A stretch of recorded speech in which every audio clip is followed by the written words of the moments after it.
All right. We're going to be going live with some casting today. Casting the Amateur League number 133 weekly tournament. We are streaming on a 60-second delay.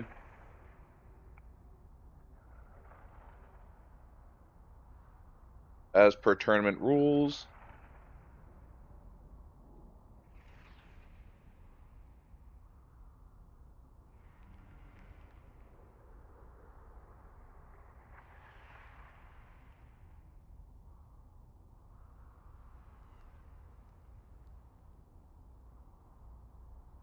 We are just waiting for Galasius, the tournament organizer, to confirm that brackets are final.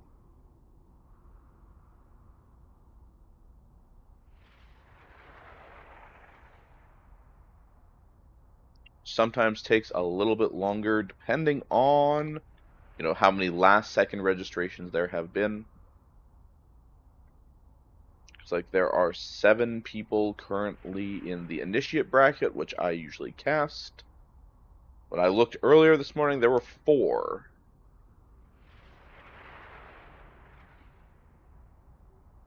Ooh, the veteran bracket has 13 people. That's a good showing.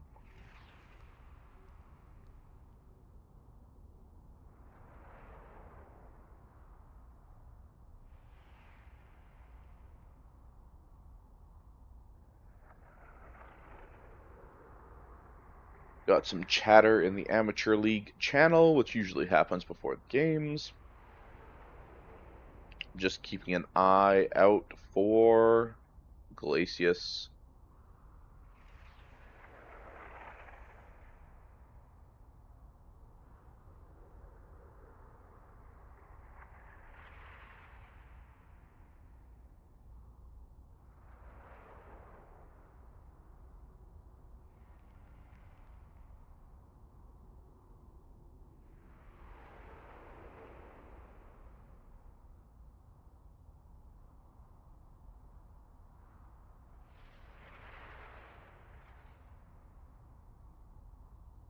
Because of the way Challenge, which is the platform we use to organize these tournaments, works, you have to check in before the tournament starts.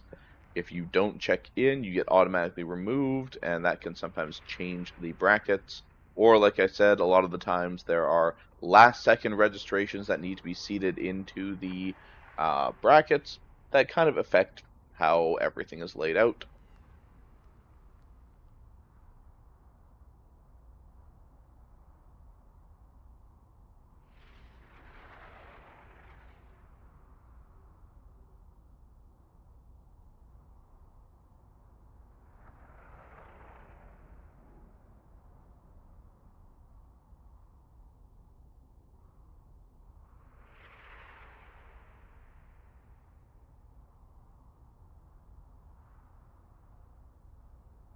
I'm going to go and run an ad right now so that hopefully it doesn't interfere with the actual games. Of course, just as Glacius confirms brackets are final, that's when I click the add button.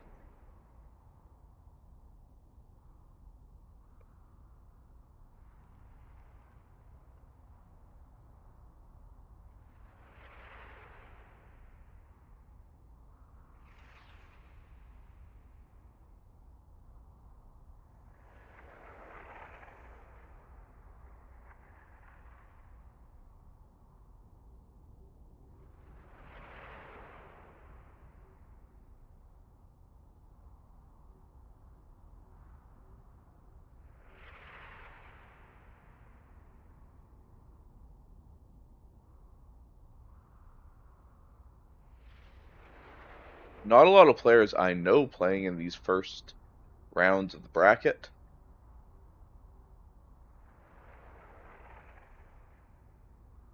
In either of the in either the veteran or the initiate brackets.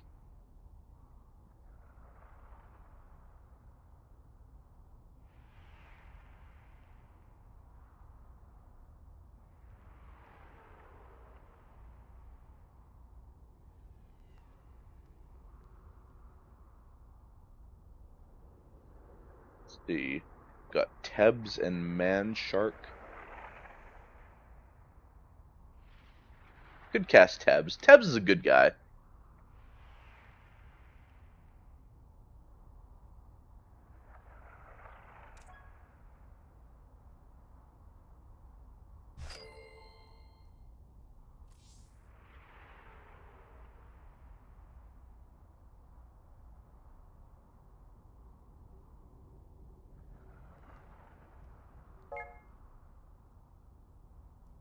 Oh, got a friend request.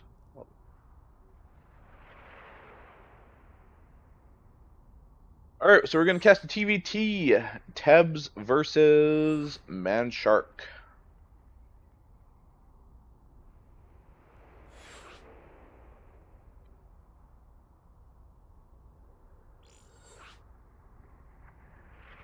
Oh. I'll see if I can get them to make it with the mod for better observing next time. Not really too concerned about it right this second, honestly. I would rather just get into the games.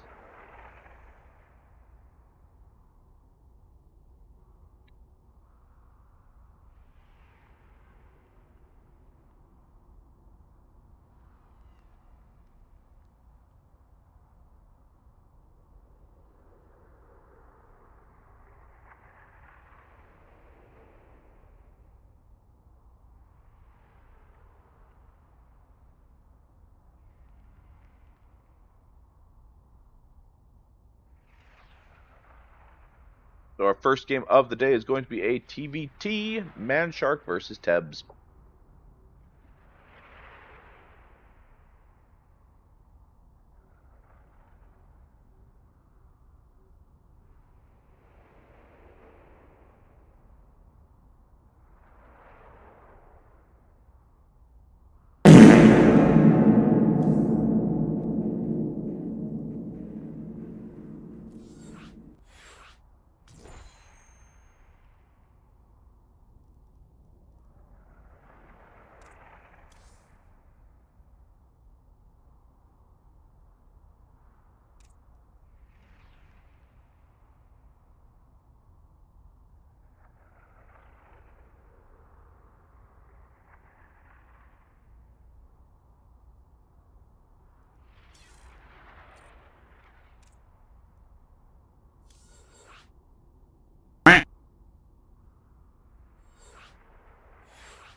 Oh, did the sound alert not go through? Shit. I'm hearing it on my end. Hey Ragnar and Moles.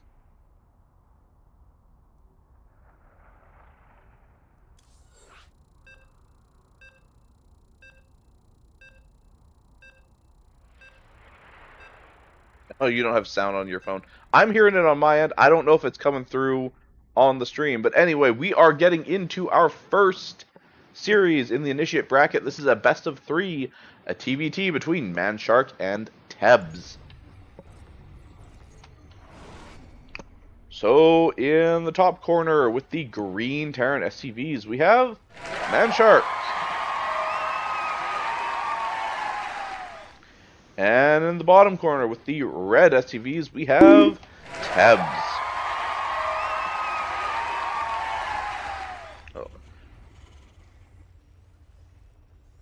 Alrighty. So, looks like we are starting off. Wanted to hear what Zero was talking about. What was Zero talking about? Zero hasn't said anything in my chat, I don't think.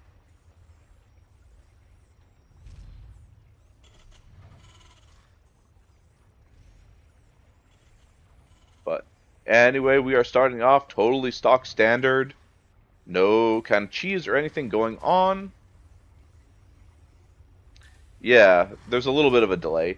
I'm also on a minute stream delay, so you're not going to hear everything right away. We are on a 60-second delay as per the tournament rules.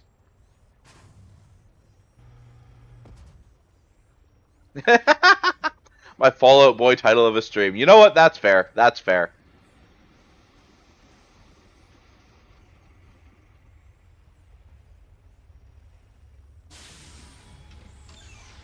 Yeah, tournament rules are that we need to have a 60-second delay. Alright, so it looks like Tebs is opening with the Reaper, and so is Manshark. So we're going to get a little bit of Reaper on Reaper action, getting a bit of scouting done. Oh, wait, no. Tebs canceled the Reaper, and it's instead going for a Marine. I wonder what made the change. Maybe for an earlier factory?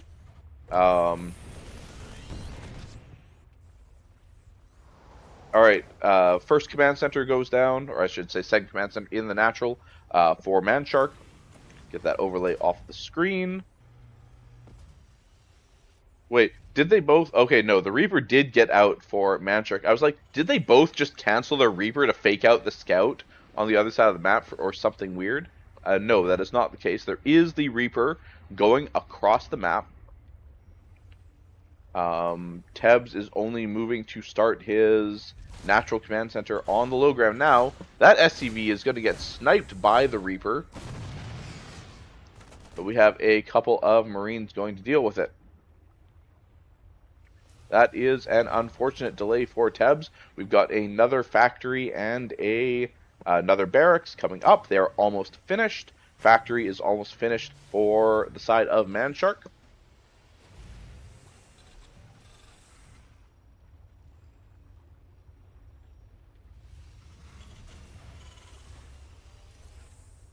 Alright, star point. So a standard 1-1-1 on the side of Manshark, and we've got a 2 barracks factory opener for Tebs. Oh, starport also coming up. So 2-1-1. I missed the starport on the side of Tebs. Now, I will say that Terran is my least favorite matchup and my least, my least well-known race. So I might be a little bad in actually commentating this. I don't know what a lot of the timings are for Terran. I don't really play the race that much, comparatively to Protoss and Zerg. Ooh, adding on 4 more barracks for the side of Manshark. This reminds me of Pig's Bronze to GM build, where you just pump out 2 more reactors and 2 more tech labs, and then you start mass-producing army to basically do a 2-base all-in. Now, I don't know that that's what's going to happen, but that is what this reminds me of. The safety siege tank on the high ground, very hard to push into as Terran.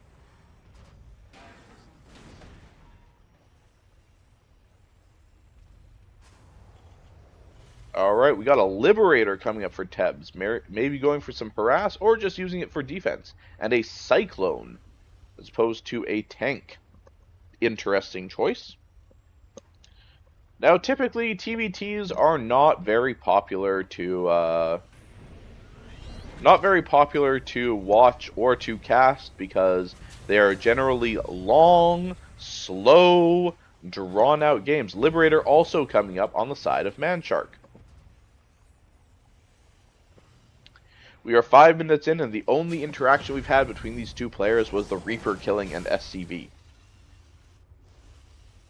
But that is pretty standard from what I recall for a TVT.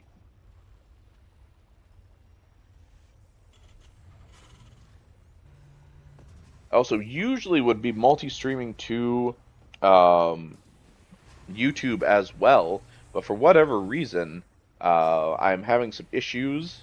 And I was a little bit late. I usually try to test things about a half hour. Ooh, the Liberator is going and taking out some SCVs. No time to talk about my scuffed stream. 4 SCVs go down on the side of Tebs. And the Liberator is just hanging out there. That is a lot of lost mining time. Now, will the Cyclone get the Liberator? There seems to be no attempt by Manshark to save this Liberator. It goes down. Reaper doing some scouting sees that there is not another base for the side of Tebs. Both players on 2-base economy. Oh, both players getting the Liberator play, but Tebs manages to save his Liberator. Oh, gonna get a Marine or two? Nope. Manshark does go and move them away. Oh, we've rallied all the SCVs out of the natural, or sorry, out of the main into the natural. Some good Liberator harass on the side of Tebs, honestly. You might be able to actually go over here and get some of these SCVs if you position it right. I think the second Liberator from Tebs died. Oh no, that is not the play, Tebs. Yeah, so both Liberators go down, but we did have some good harass and a huge kind of misrally out of the side of Manshark, and a lot of lost mining time. Third command center floating to the third base for Tebs. Some great macro there while this was all going on for Tebs, but that might be why he lost the Liberators, is if he was looking at what was going on, you know, macroing on the other side of the map. We're going to add on some barracks for production.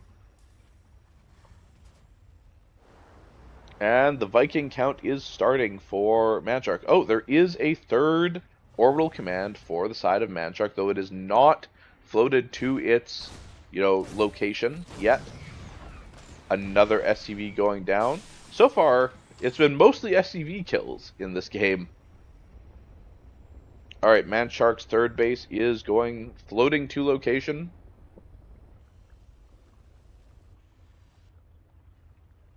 A little bit of a move out across the map from Tebs, but I don't know. The army supply is actually almost identical, but the tanks aren't with the army yet. So if Tebs takes this fight, he's probably going to lose, because the tanks aren't there. Actually, no. I think he just has enough Marines. Good play from Tebs. You know, I was a doubter, I'm not going to lie. But let's not get too overconfident here. You know there's got to be a siege tank somewhere in this base. And those Marines are dangerously low. Now this is the point of TVT where we need to start adding on some Vikings and some Ravens maybe. But we do take out the tank at the cost of about 20 Marines and 2 medevacs. You know, I think the tank on the low ground with the friendly fire actually did as much to this tank as the Marines did. But some medevacs, or sorry, not medevacs, some Vikings to have air superiority and Raven interference matrices to throw on the tanks can make all the difference in some of these fights. Now, Tebs should have a pretty massive economic lead here, mining off of 3 base. Oh, but he's not fully saturated in the natural. He's only on 10 workers, and he's oversaturated in his main, which is not really ideal. Ooh, good tank shots from Tebs. The scans are going off for both sides. But with no Vikings on the side of Tebs, while we have these, a lot of Marines and Marauders going down, without the Vikings to control the air, there's nothing to protect against these Liberators and nothing to stop the Doom drops from going in on them. Though right now, I do think Tebs is in a very good position.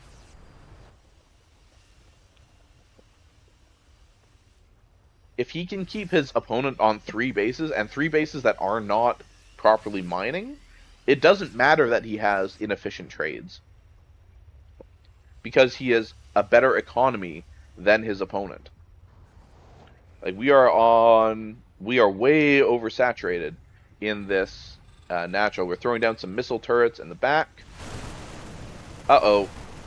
We've attack moved the Liberators in, and this army is not really ready to fight. There's no medevacs. The siege tanks aren't sieged. Oh, what a blunder. I think that was just a whole army hotkey move, but not entirely sure. But not good on the side of Tebs.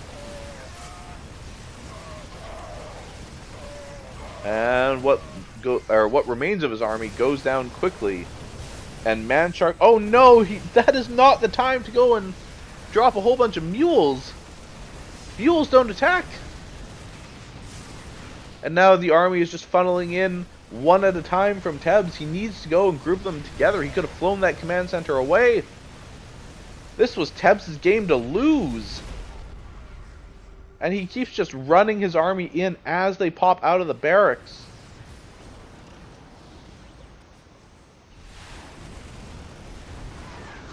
Oh no, the Vikings go down. These are such bad fights. Why are we mining from the base up here? Oh, but there's more important things going on. Doom drops into the main from the side of Manshark, taking out tons of Tebs' remaining forces. Tebs, I don't know if he can actually hold this. There's reinforcements running across the map from Manshark. I think that this is just GG. I think that if Tebs had built up his force instead of running it in, you know, one by one into the meat grinder, that he probably was still in this game. He had the vastly better economy, but it just doesn't matter. I agree, Ragnar. I agree. That is exactly how I'm feeling. This was Tebs' game to lose.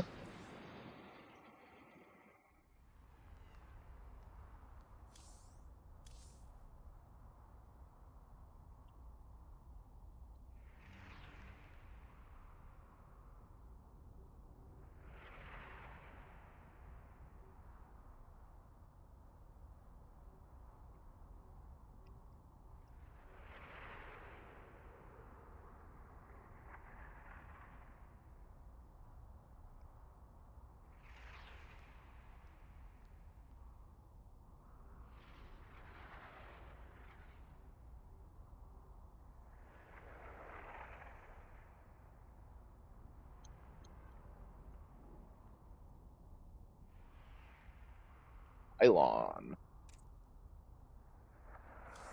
Okay, so observer plus plus, get the mod. Western United States server.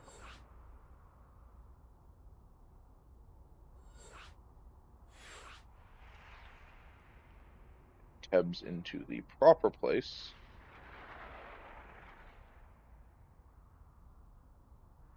Alright, we are going to get into game number 2 in this best of 3 series between Tebs and Manshark on Pylon LE.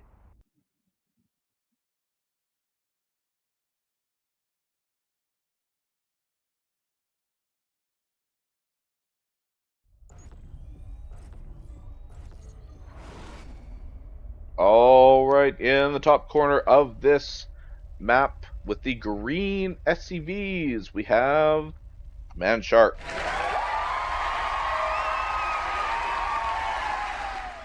And in the bottom corner, let's send him your energy, get him on the board, we have Tebs.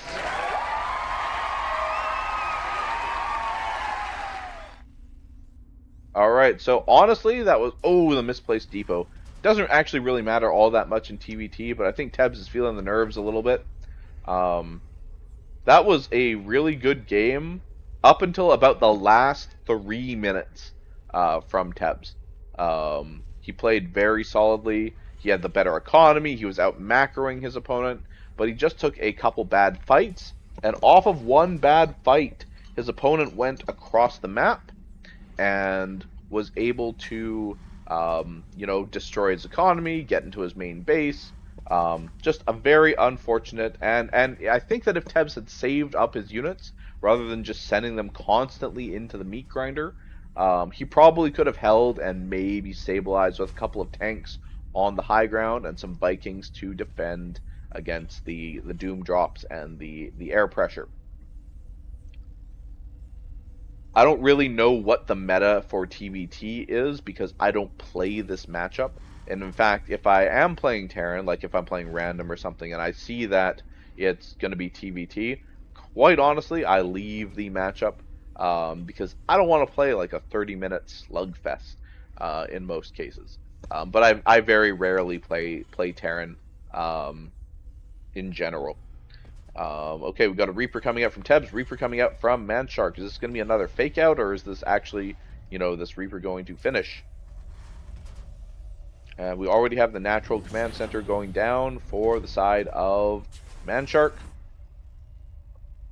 Oh, triple Reaper. Interesting. Tebs going for a little bit of a cheeky build. Alright, factory goes... Sorry. Yeah, factory goes down for Manshark. I thought it was a barracks for some reason. I was looking at the wrong production tab. That's Tebs with the third barracks. Reaper just sitting just outside. So it's going to hop in now. There's a Reaper there to greet it. There's 2 Reapers. Oh, we're going up to 5 Reapers for the side of Tebs. There's a Reaper on the other side of the map. We're going to cut off the Reaper here. You gotta kite it. Gotta move with it. Couple of Marines coming up. Is this going to be a Reaper all in from Tebs? That is my assumption. He has 3 Reapers out. You gotta group your Reapers out, brother. Absolutely make something happen with this, but not if you don't group your Reapers up. He's whole army hotkeying them, but from the looks of it, he has them all selected. You're going up to at least, 6 Reapers. You gotta get some damage done with this. That means you gotta have them grouped up. Okay. I don't think we're gonna get much done with this. We've kind of lost the window, unfortunately, where we could make something happen with all these Reapers. We've got a tank in production now on the side of Manshark. We've got a bunker up for defense. We might be able to damage... Why are we dropping a mule on this side of the map, Tebs? This isn't your natural. I mean, you stole like 100 minerals from him, but... that is a lot of damage that this command center is taking. And actually, without the tanks, the Reapers should be able to fight this. Reapers are better than Marines by far. If your control is good and you have the grenades... 3 more Reapers in production, but, like, there's a tank on the high ground.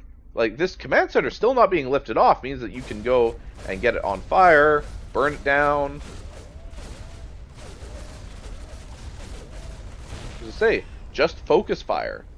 And you should, like, delete these Marines.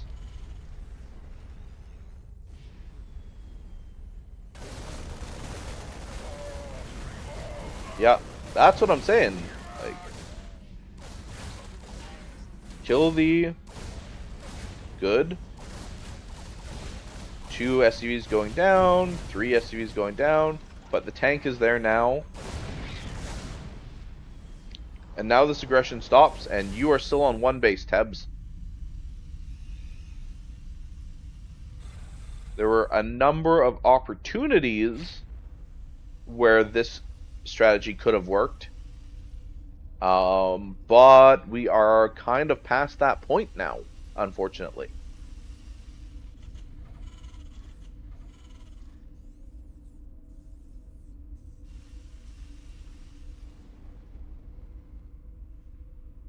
All right.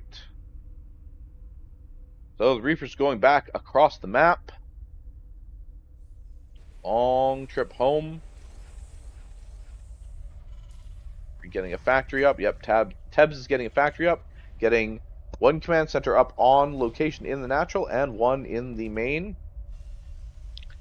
He needs to... I actually do think that the double CC is probably the right move because he needs to aggressively expand to catch up to his opponent's economy.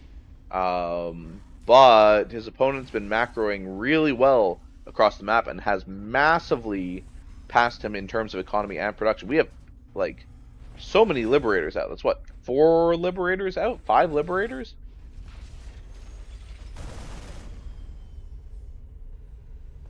The natural gets delayed further.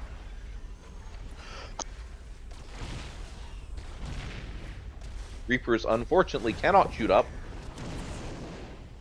That's a lot of SCVs going down. 4 SCVs on the side of Tebs. Okay, we do have a command center up now that we can float to the third, or just turn to an orbital in the base. Either way, more liberators going across the map.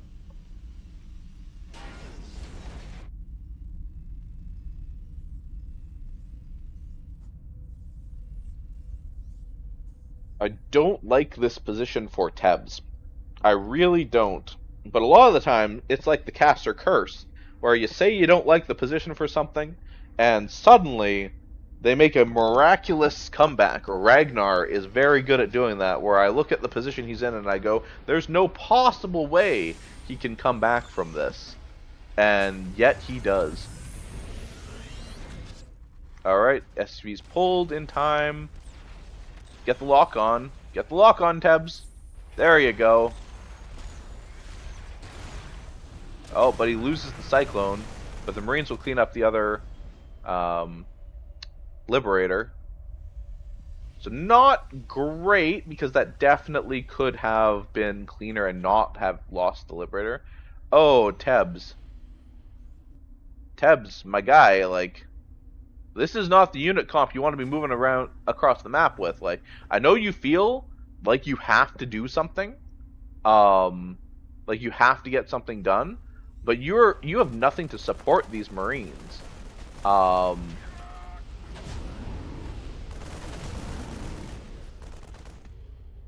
You have no tanks, you have nothing to get to that high ground.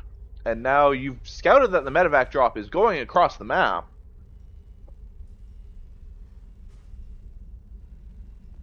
Like, you would just be throwing your troops into a meat grinder, and I can almost guarantee that that would lose the game if you lost, like, this group of Marines.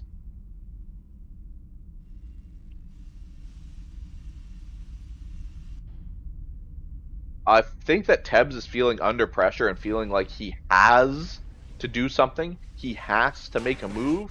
When honestly, like, the best moves that he could make are continuing to kind of defend at home, build up his economy, because he should be able to scout. But anyway, there's this drop going on. 14 SCVs going down. This is probably some game-ending damage. We're trying to trade something back on the other side of the map, but we're focusing the CC. 18 SCVs going down on the side of Tebs. His entire army dying on the side of the map. 2 Man Shark for 4 SCVs, and oh, he didn't get the command center.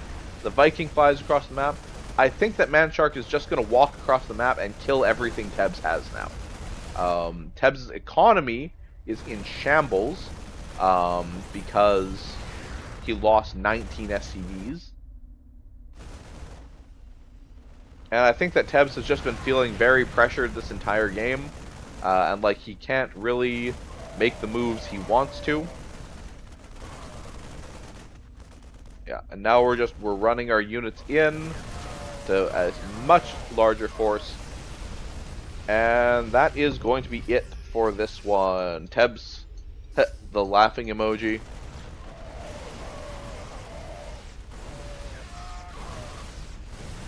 There were moments where Tebs could have done things and made things happen. But just like little misplays kind of pushed it out of reach.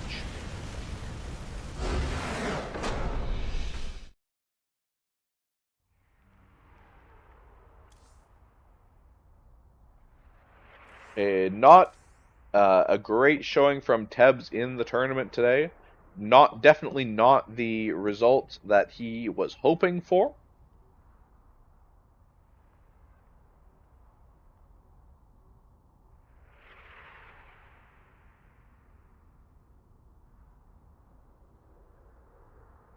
So this means that Man Shark will be going on to face Ragnar.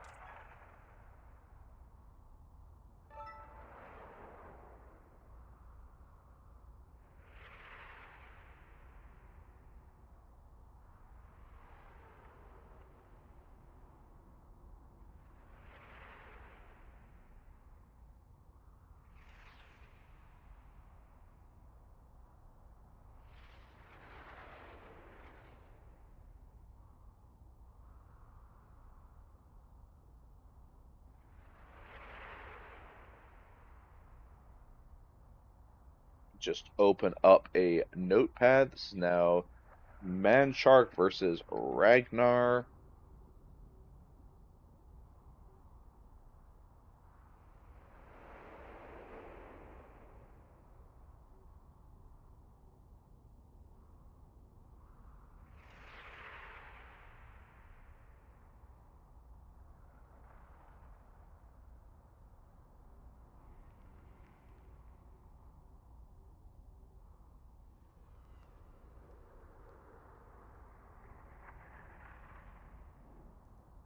Apparently these players don't really care about vetoes, so we're just gonna get into it.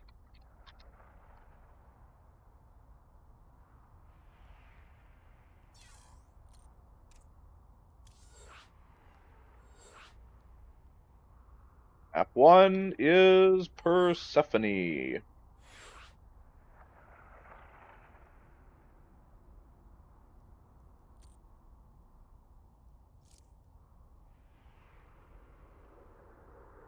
Alright, just waiting for the ready from Ragnar.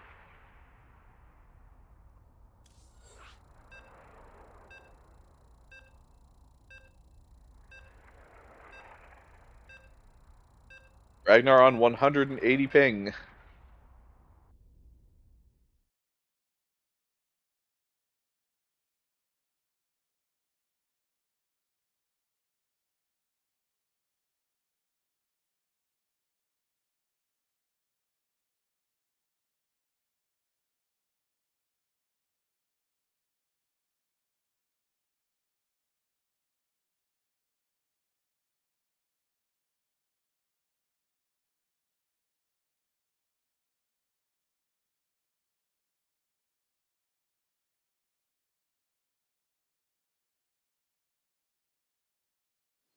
Alrighty then, getting into the second best of 3 series.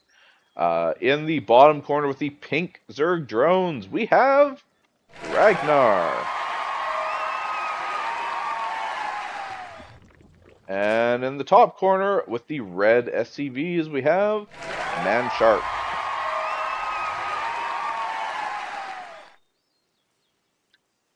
Alright, so Manshark played some pretty convincing games. Tebs had him on the ropes in the first one, but, you know, he was able to pull through, hold off on against the aggression. Be interesting to see how Ragnar plays this out. I never know what Ragnar is going to do, because when I first started watching him, I swear this man cheesed every single game. It was a 12 pool, a proxy hatch, you know, something like that. But now he's been playing a lot more standard. Ragnar consistently sits near the top edge of the initiate bracket for Zergs. So he's a very strong player. And he's tenacious. Like, this man, you know, he should lose like a number of the games he plays. I've seen, like, there's games where I've gone, I don't see a way that he can possibly get back into this, and he manages to pull off a comeback win. So we'll see how this goes for him. You know, this is the first day that I'm actually seeing Manshark compete in the league, so don't have a big sample size to go off of. He seemed to do pretty well in his TVT, but how is his TVZ? We don't know. But one thing is for sure, if you don't pressure Ragnar early, and you let him just do whatever he wants and build up, he will crush you. The swarm will not be stopped.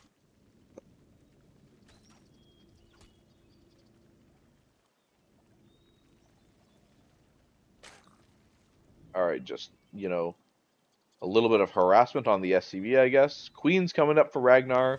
We got a Reaper coming across the map. Any safety lings? No safety lings. That is so greedy, Ragnar. Now, a lot of Terran players at this level actually don't play Reapers. Okay, we got a couple of safety lings from the natural. Couple more in production. Metabolic boost starts up. Manshark not doing the greatest job of kiting. Took a lot of damage on that Reaper. But the queens are out now, so that should be the end of that. You shouldn't really get any further damage once the queens are out. I think you got 2 Zerglings and forced a Spinecrawler, but that is about it.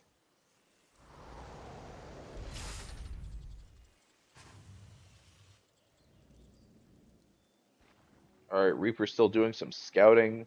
Might get another Zergling or 2, but yeah, Scout's the 3rd base going down for Ragnar. We are still doing the 1-1-1 build that we were doing against Tebs. Oh. Reaper takes a little bit of damage, does get a Zergling. Okay, what do we got here? Evolution Chambers going down. Baneling Nest going down. Baneling Nest being very important for dealing with Terran Bio. And Manshark does seem to like to play Bio. Got our Amateur League logos on the map. Very nice.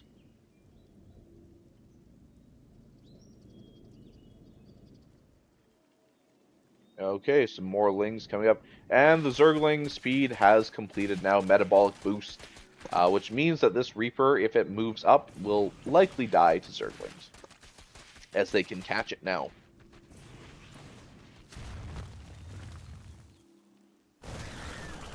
Alright, little bit of a Zergling scout. I don't think that was much of a run by. I think it was just like 2 Zerglings trying to get into the main to see what's up. And they're going to scout, you know, the same thing that Manshark has played the last couple of games. Marine Tank Liberator. Alright, we've got 1-1 melee and armor upgrades coming up. Alright, Reaper goes into the base, harassing a drone. The Lings are after it, though. We'll get 1 drone, but this should be a surround. Yep, the Reaper goes down. You know, he got a little bit of damage done. Not really enough to change anything, but more than I see a lot of Terrans this level actually get. 3 or 4 Zerglings and a drone. Alright, we got more production structures coming up. We are up to 5 barracks. And we're going to start pumping out some Widow Mines, it looks like. Widow Mines are so annoying to play against as a Zerg. You just scatter them around the map and they fucking blow up half your army, it feels like at times.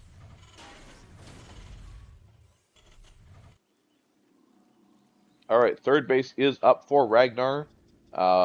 You know, we could maybe hit that drone button a little bit harder, but Ragnar does have a habit of being overly greedy, so, you know, I don't actually mind him being a little bit cautious. Okay, Liberator is out on the other side of the map. We do not have any Spore Crawlers, but we do have Queens, but 1 drone goes down, 2 drones go down, 3 drones go down, 4 drones before the pull is completed. Alright, I want to see in the back of every base a spine crawler now, or sorry, spore crawler, Ragnar. I think that it might have been, oh no, this wasn't hold positioned. I think it might have been Ragnar that I ragged on one time for mutas popping out and not immediately getting a spine crawler in the back of all of his bases. Sorry, Spore. I keep saying Spine Crawler. Spore Crawler, the anti-air one.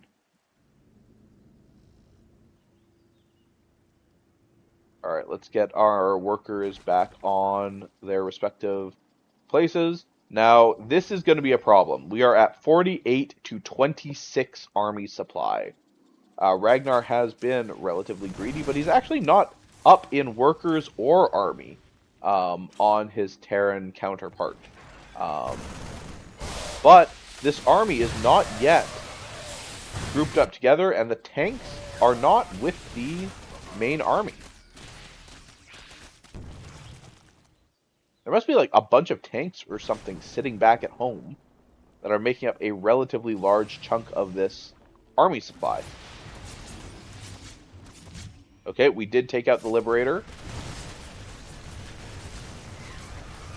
So yeah, you see the numbers. You see 51 to 16, and you just look at that and you go, ooh, those Widow Mine connections. Ouch!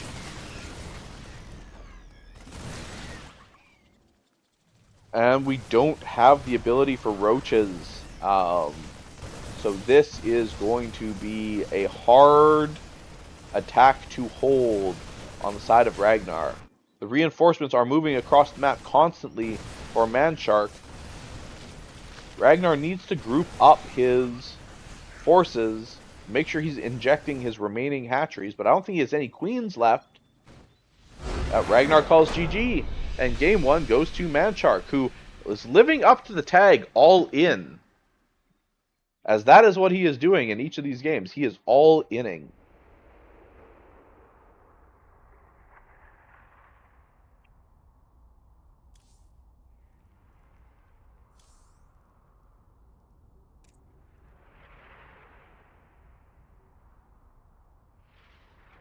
Alright, looks like map 2 is going to be Ultra Love.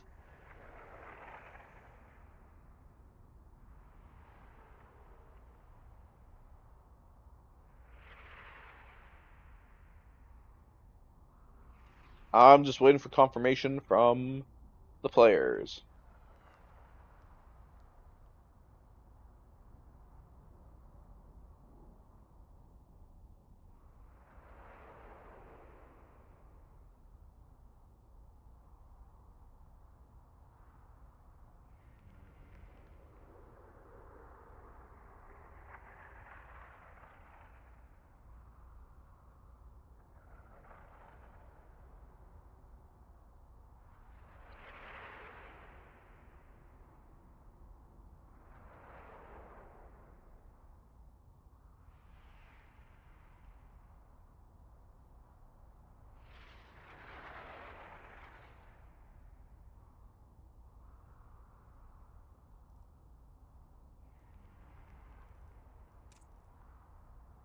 Incorporeal.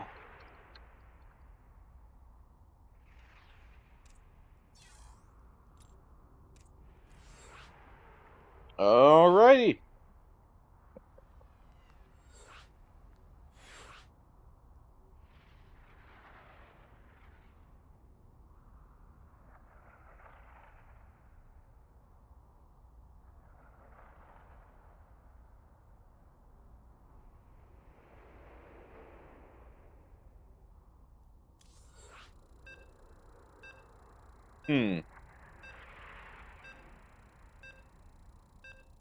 Alright, getting into game 2, Ragnar versus Manshark in this best of 3 series.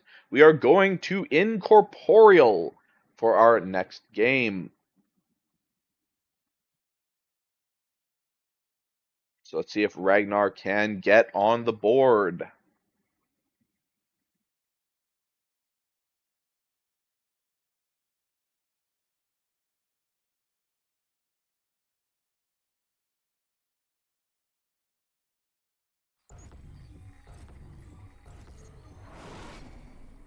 Alright, in the top corner of Incorporeal. Down 1 in this best of 3 series. Send him your energy. Let's get Ragnar on the board. Oops, Ragnar. And in the bottom corner, we have with the red Terran SCVs, Manshark, who's coming out with a dominant performance this tournament. All right, I am wondering, Ragnar says, oh, I'm really hoping for a macro game, but I'm wondering, is that just trying to fake out his opponent? When you get into these tournaments, there are an element of mind games, trying to play your opponent as much as the matchup. So we'll see what Ragnar plans to do. Now we do have the hatch going down at a normal timing, so nothing weird, no 12 pools, no proxy hatches, nothing going on the other side of the map.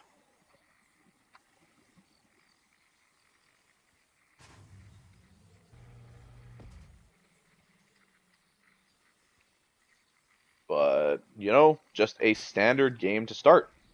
And I didn't think Ragnar played bad. I think he just wasn't expecting the 2 base all in to kind of hit him in the face like it did. He didn't have enough army supply to deal with what was coming across.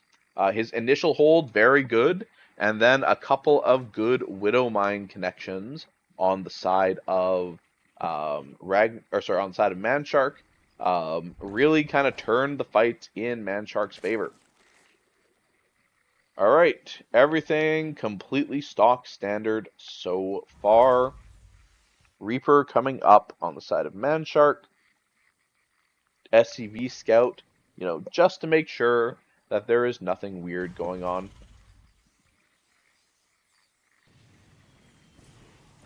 Command Center on the high ground, not a bad move, honestly. If you watch any of Loco's casts, he constantly rags on Terran for making their command centers on location instead of somewhere safe and then flying them across.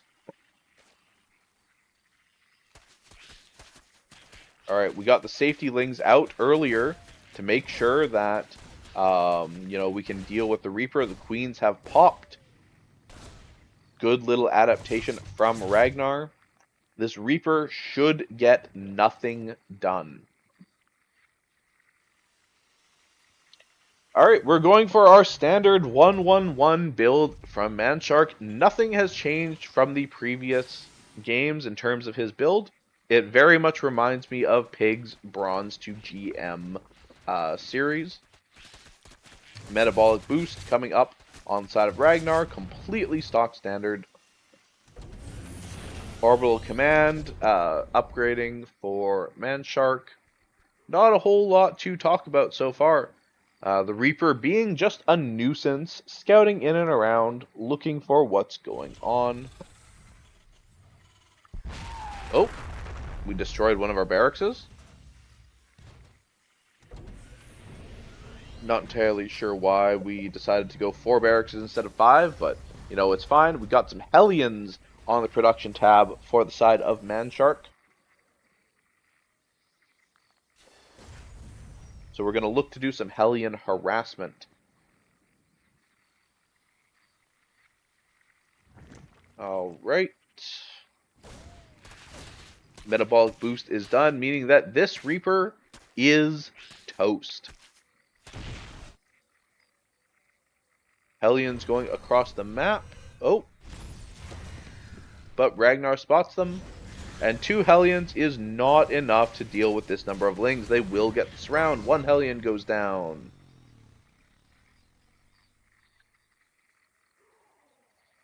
I Bang Mustard just subscribed for 2 months in a row. Thank you, brother. Appreciate you.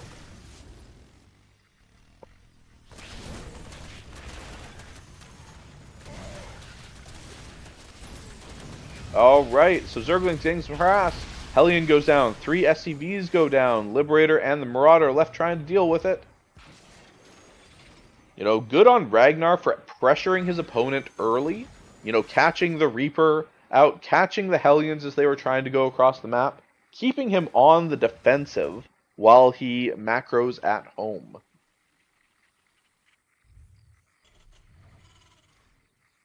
Now this Liberator could be a bit of a problem for any further aggression along with the Widow Mines. But you are forcing out a very defensive response from the Terran.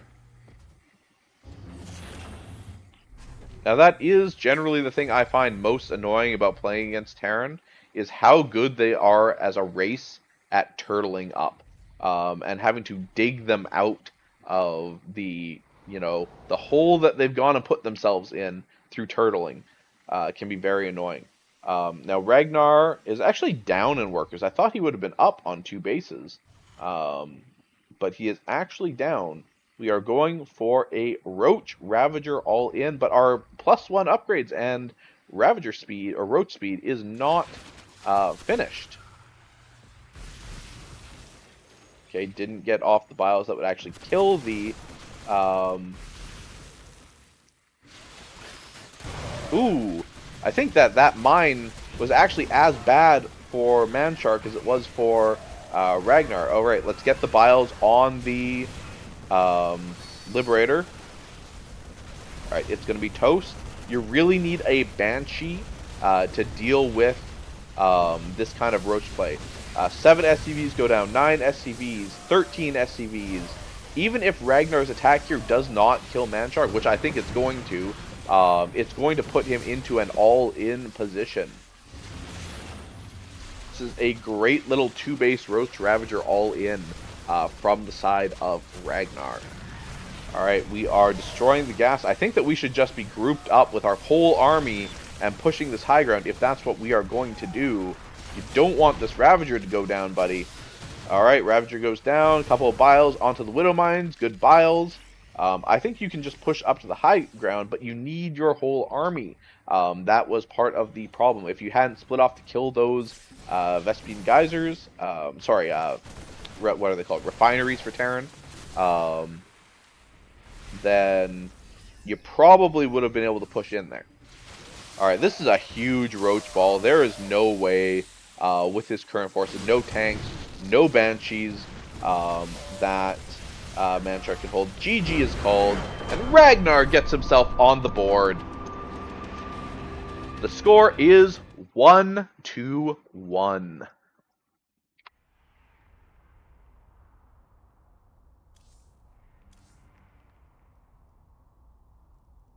Alright, looks like Maganatha is our third pick.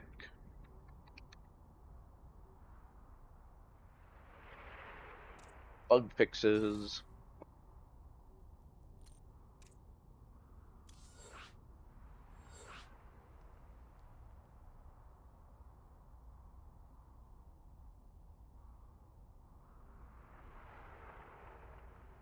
I've barely played on this this map pool as well. I've casted quite a few games on it, but I don't know which maps are really favored for what races.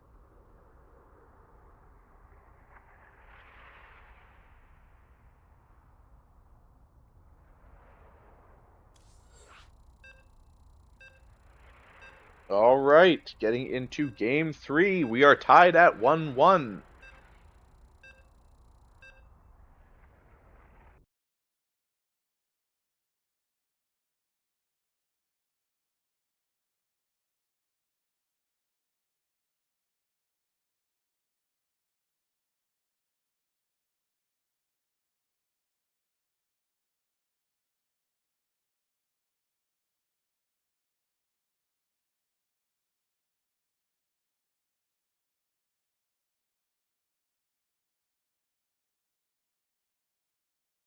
All right, loading into game 3 on Maganatha.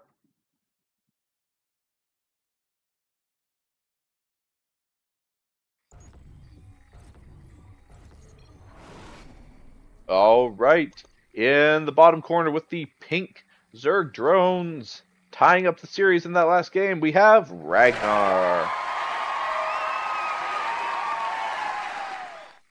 And in the top corner with the red Terran SCVs, we have Manshark.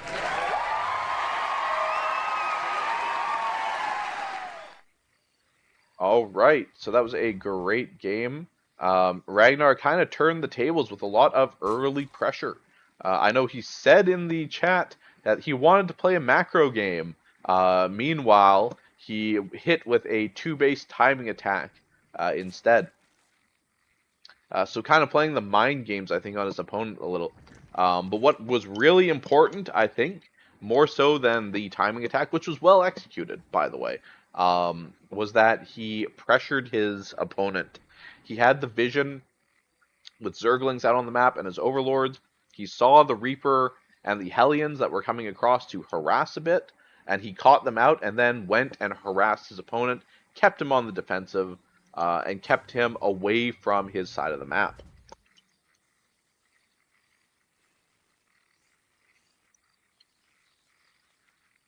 Alright, so far everything completely stock standard from both these players. Nothing too cheeky. I imagine we're going to see a Reaper coming out now. Looks like it. Oh no, not a Reaper. We've got a Reactor first. Interesting. So it looks like Manshark is making some adaptations. Low ground command center, Reactor. If this were a pool first, that could be very annoying to deal with.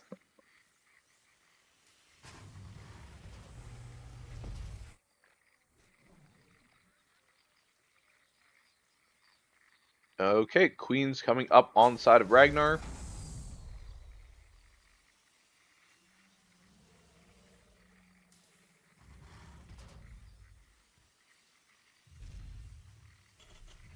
Not a whole lot to talk about in these early games. Still a 2-1 build from the side of Manshark. And pumping out Marines early. Maybe trying to take out some of these overlords.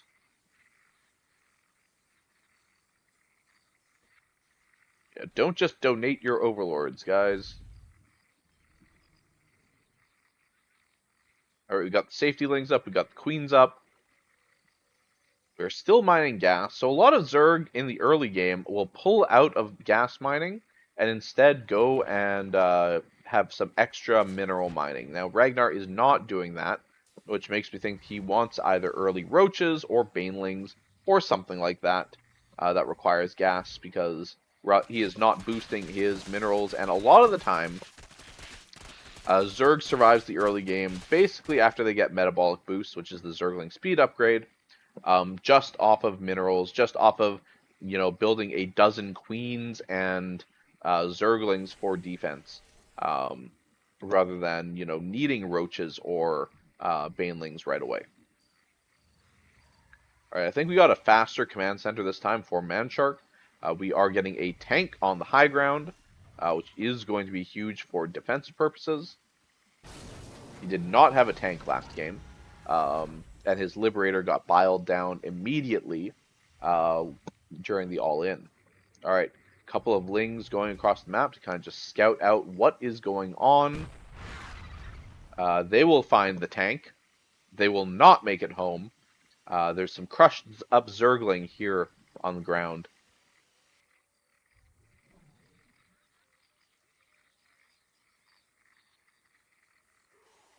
But yeah, if I'm Ragnar, at this point, I'm going to maybe fly an Overlord through the main and see what is going on. That is a lot of drones. Alright, so we are fully saturated, but we're only actually 5 workers up on Manshark, while being down considerable army. We have a medevac, 2 medevacs loading up. And Ragnar does not have a whole lot of army at home, but he is just morphing a bunch of Zerglings in, and a Nidus. Now that's interesting.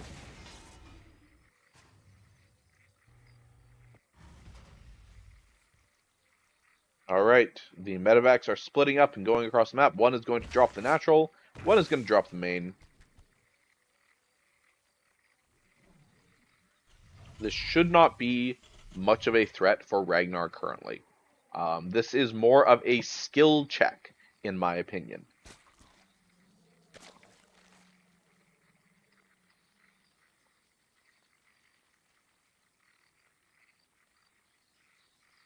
Alright, Macro Hatch going down in the main. We are just waiting for one drop to get a little bit closer to sync up our kind of timings here. Now, we do have a Spore Crawler in the back of this base, because Manshark does a lot of Liberator harassment. But he dropped in range of the Spore, so that is going down. The second medevac is going in, but because they weren't quite synced up, the army should be free to deal with this. Oh, but the army is all in the Nidus. We were looking to start the Nidus on the other side of the map, not realizing there was a second drop. And 7 drones go down.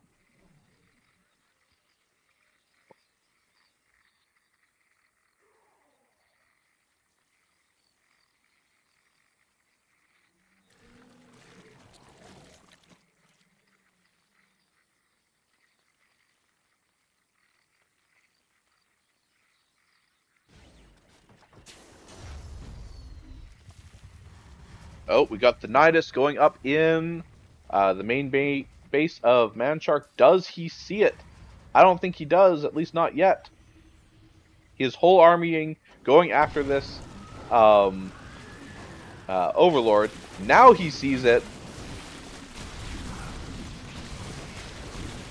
And 6 SCVs go down, tank goes down, the infrastructure is being torn up, but the units are also kind of derping around the Sim City in the back of the base. Oh, the move command on the Marines. Ooh, but those tanks, very effective. Ooh, good biles from Ragnar. This is not game-ending damage, but it is good damage. 7 SCVs going down, halting the production of the additional production structures.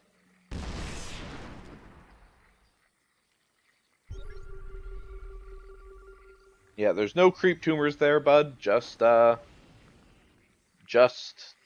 remaining creep from the Nidus. You know, now he sees how many tanks are on the side of Manshark. Ragnar is going to need to produce more army, and roaches do take a lot of extra damage from tanks, so you're going to want some Zerglings mixed in there, and to get up onto 3 bases.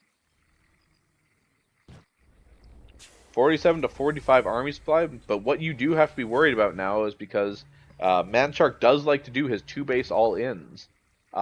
He's going to come across the map and try to hit you in the face. So he should spot this, moving out, and know that he needs to pump out more army. Manshark is actually, despite the damage, up on workers. He has 30 SCVs on this one base. That's not efficient at all. That's actually very detrimental. But he is up on workers on Ragnar. And once Terran sieges up, this is going to be a hard position to break.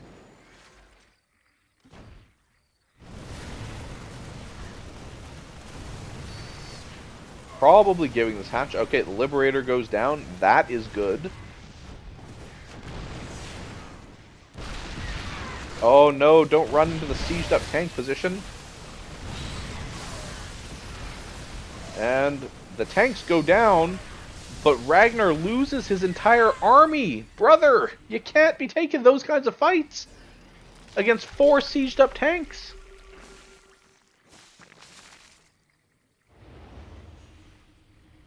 And here comes the Doom Drop.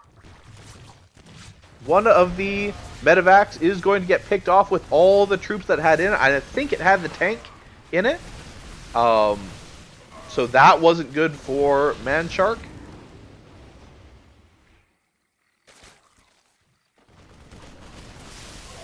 Alright, need some Hydras or some more Queens, something to take out these medevacs. Both players, nerves getting them to a little bit, playing a little sloppy.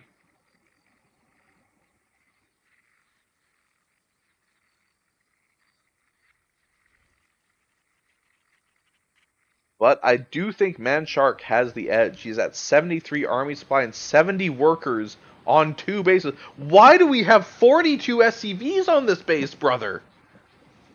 Like, how much wasted mineral is that? That could be army supply and supply in general that could be used somewhere else. You have this base down, but you've got 42 SCVs on your natural.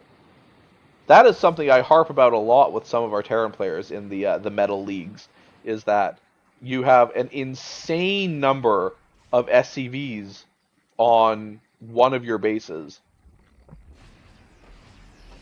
Alright, now this is starting to get into like dire straits for Ragnar. If he cannot get some kind of damage or get up to an even economy, like 36 to 75 workers is bad. This is a massive difference, and even if they have similar army supplies, the thing with Zerg is Zerg does not trade effectively in most situations. Zerg does not generally trade efficiently. They rely on having a larger army than their opponent in order to take fights.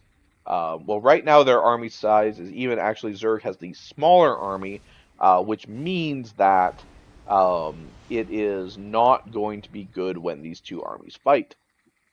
Now, Zerg does have things like Banelings that are, their supply ineffective, but the splash damage against Bio is extremely strong. Um, but we have no Baneling speed. It's still upgrading. It's not there yet. We can't run into this position right now, Ragnar. We can't take this fight. Okay, the Baneling just finished. We get some big connections. But the tanks are shelling away, dealing all that bonus damage to our roaches. Alright, so some more biles going down. Unfortunately, they don't get anything. This base is going to die again. And Ragnar is mining out his other bases. I don't see how this is holdable on, 30 army supply to 90. One last ditch effort from the side of Ragnar before probably is GG. Hatchery goes down, 18 drones go down, 19, 20 drones go down. We are at 33 workers and 29 army supply to 89 workers and 100 army supply. It's all over but the crying. And GG is called, and Manshark takes the victory against Ragnar. 2-1.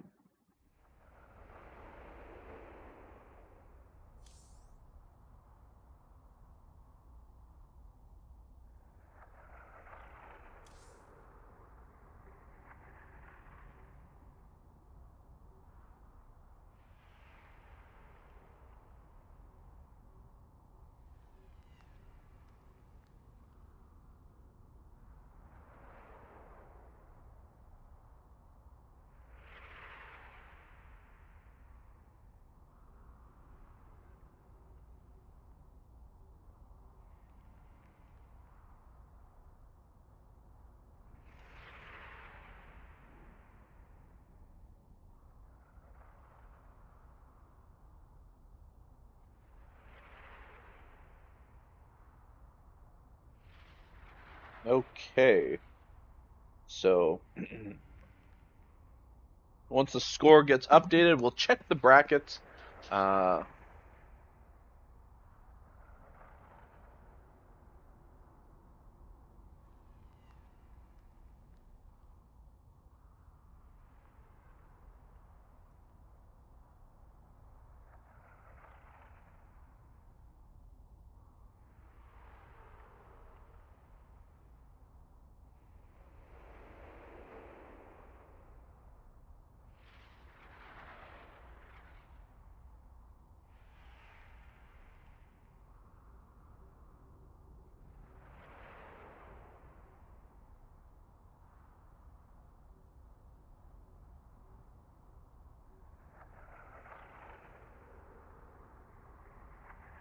Looking for him in the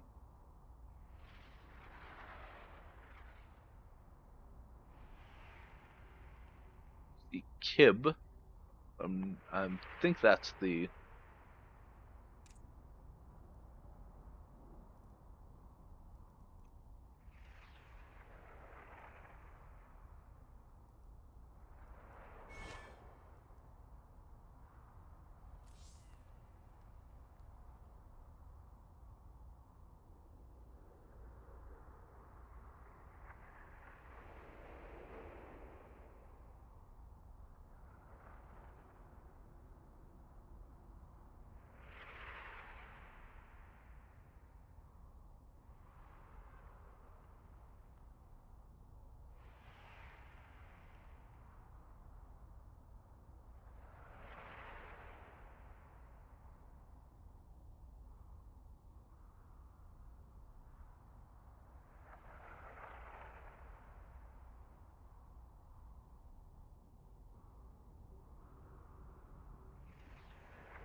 All right.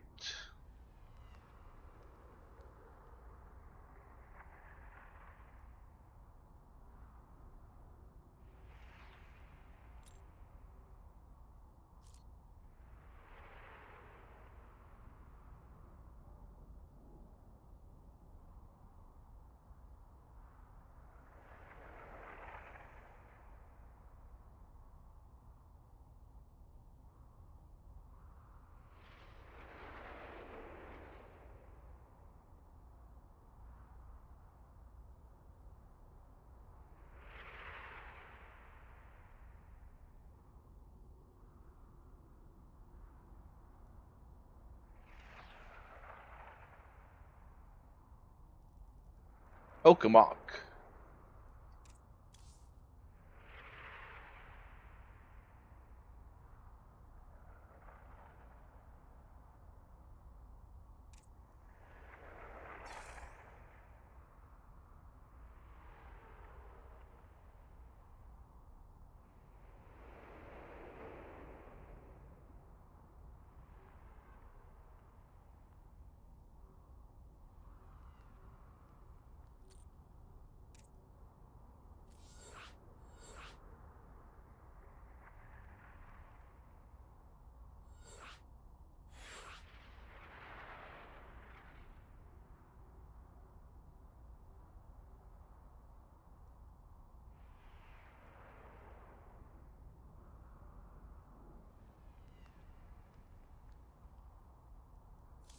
I don't know why he's whispering me and not using the party chat, but you know what? It is what it is.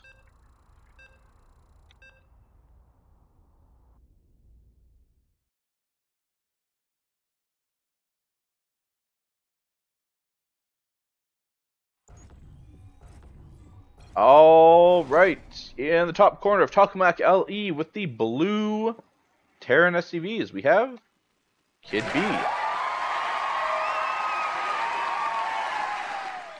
And in the bottom corner of Tokamak with the red SCVs, we have Manshark. So another TVT.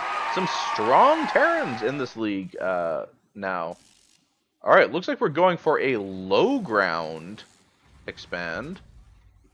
Or sorry, a low ground wall. A little bit weird. Don't normally see Terrans doing this, especially not in TVT. But you know what? It's good to shake things up. Manshark going for his standard high ground wall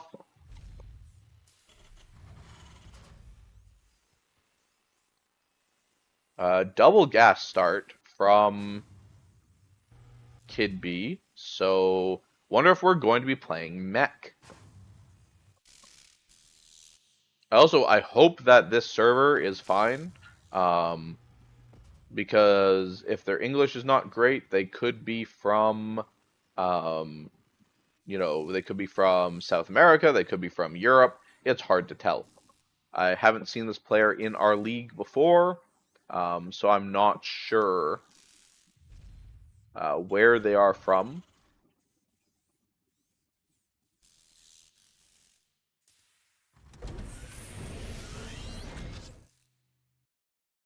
But my assumption was that they're probably from EU. So we're going a Barracks and Factory, Reaper start. We got the Scout. We see the double gas. So this SCV is not going to make it home, but Manshark does have some information about what's going on.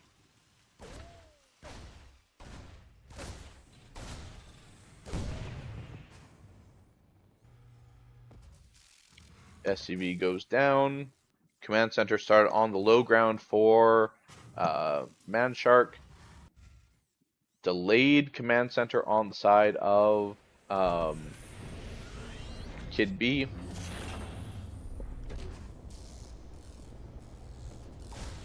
Oh, he blocks the factory going down with the Reaper. I don't even know that this was intentional.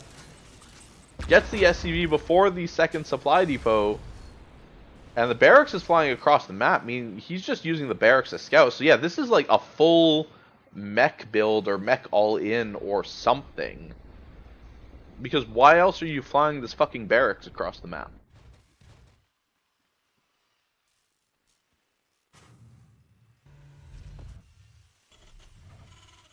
Alright, starport going down.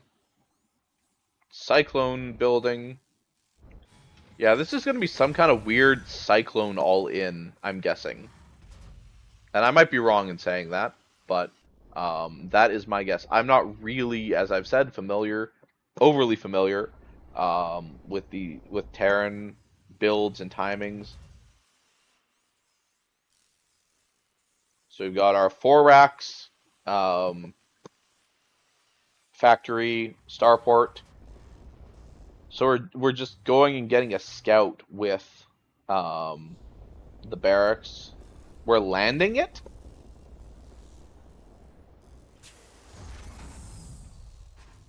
And building Marines?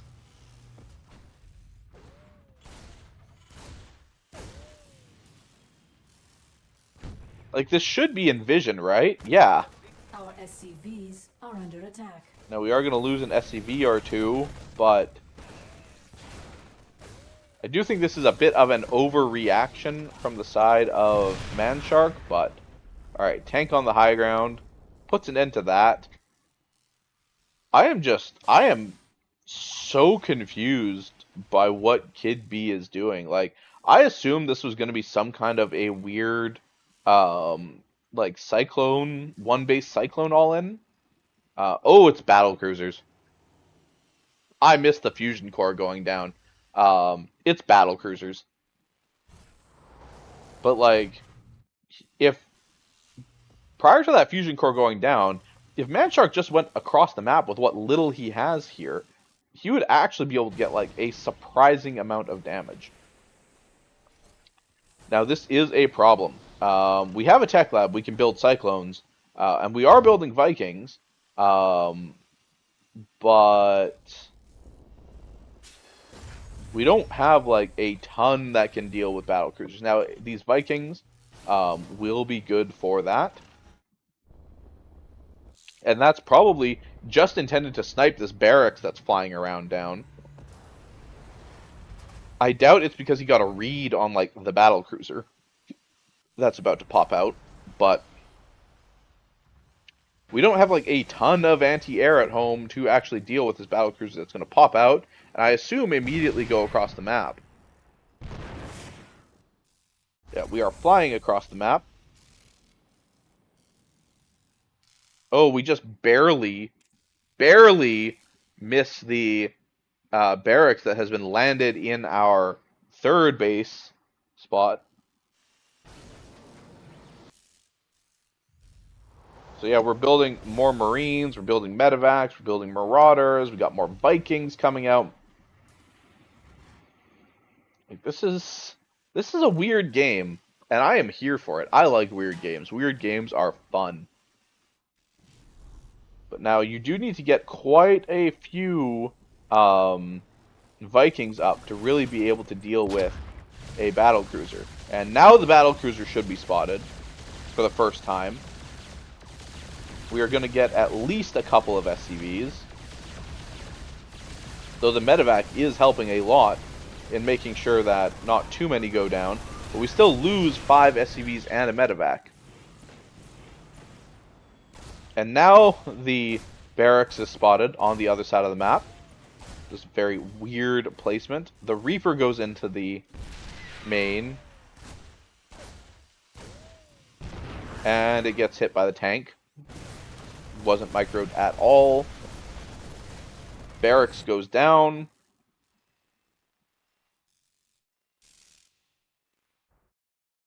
Other battle cruiser is headed across the map. There's a Reaper in the natural. It's going to get hit by the tank. What is going on this game, guys? 2 base battle cruiser cheese. Alright, we're going to lose the supply depot. It was already burning. We do have like 5 Vikings and a bunch of Marines. So we are going to get a lot of damage onto this battle cruiser. Oh, battle cruiser goes down. That is not good. for only 2 SCVs and a supply depot. Oh, and I think a Viking went down. Not really worth it, in my opinion. So we are continuing to pump out battle cruisers onto base, but like it is 27 to 71 army supply. I think if you just go across the map as Manshark, you probably win, right? Like as long as your army is actually grouped up, you probably just win. We are transferring all of our SCVs out of the natural to the third.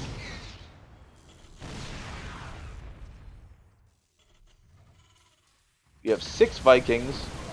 Now these battlecruisers will probably just teleport across the map, I assume. But... ooh, the tanks are dealing so much damage. Manshark has not sieged up his tanks. All of the tanks on the side of Kid B go down. Bunch of SCVs go down. The Vikings are killing the remaining battlecruiser. One battlecruiser is still in production, but it is only halfway finished. The SCVs desperately repairing. The battlecruiser still goes down. Cyclones are being taken out. The tank shots on the SCVs killing so many. 20 SCVs going down. We are trying to get another battlecruiser out. We have a tank in production. Kid B calls GG.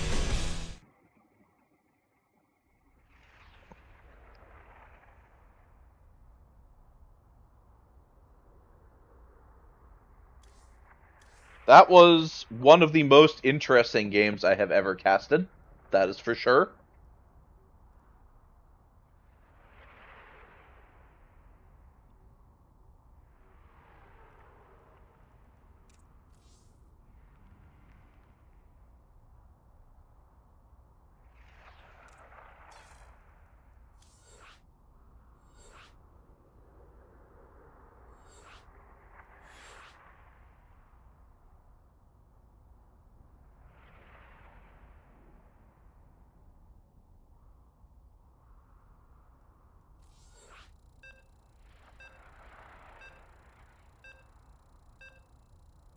Alright, so getting into game 2 of Manshark versus Kid B.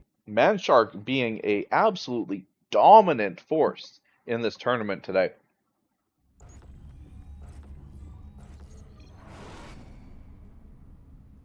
Alright, in the bottom corner with the blue SCVs. Send them your energy, let's get them on the board. We have Kid B.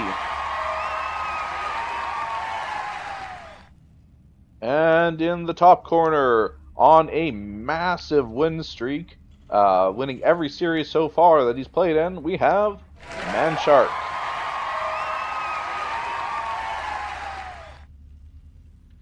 Alright, so that was such a weird build in that last one, coming out of Kid B.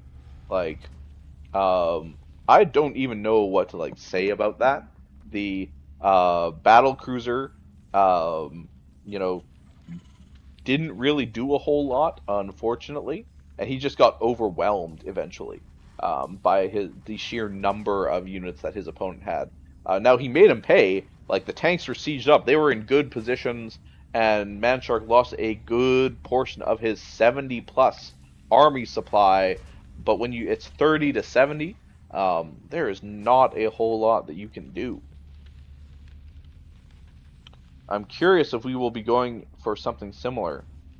I've never seen Kid B play before in one of these tournaments, so I don't know, how he generally plays. I don't know if he's a cheeser, a mech player, like what he does. But I'm guessing he's a cheeser, based off of what I saw in that last game. Now maybe he just doesn't like TVT. A lot of people don't like the mirror matchups because it looks like we're going for the exact same build that we did last time. And that's generally, if it didn't work the first time, not a good plan to necessarily go for the same weird build a second time. But that's just kind of my opinion. I would have liked to have seen an adaptation, but I don't think that we're going to see that. Alright, so Manshark is not going for a Reaper first. He is going into Marines and then building a reactor while getting a quick factory up. Their factory timing is actually the exact same. The Reaper is out for Kid B, but not going across the map. Are we going to be like flying the barracks across again? I don't think we are. I like the early supply depot in the corner of the base for Manshark to see anything being like flown in or anything weird that's going on. Alright, we are doing a 2-1-1 build for Manshark. Early Cyclone coming out on the side of Kid B.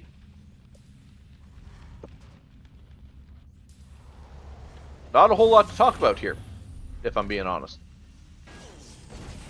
Widow Mine. Widow Mine? For why? That must have been like a misclick, right? That was meant to be a Cyclone, and he got the mine instead? Because, like, mine drops just aren't good against Terran, generally. The Widow Mine does not actually do enough damage to kill SCVs in a single hit.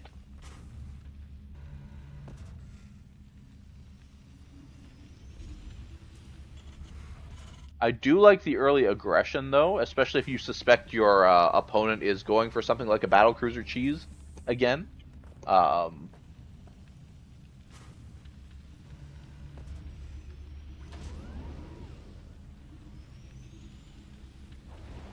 But honestly, he needs to be like pumping out Vikings or something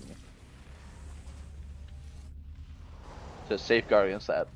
Though, with where these medevacs are going, they're going to bring them straight into line with the starport.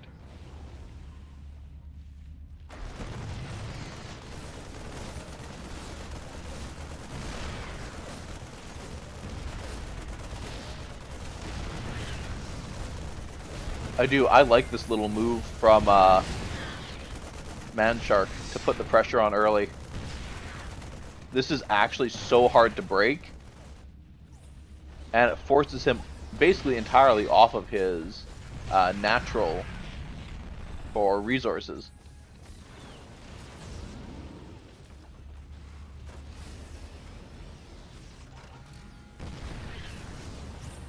Okay, get the shot on the Cyclone. I don't know about this move. Like, that's, I think, a bridge too far, Manshark, but...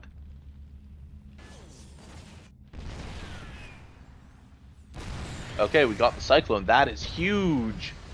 Huge. But the battlecruiser is still in production. We don't really have anything at home to answer the battlecruiser.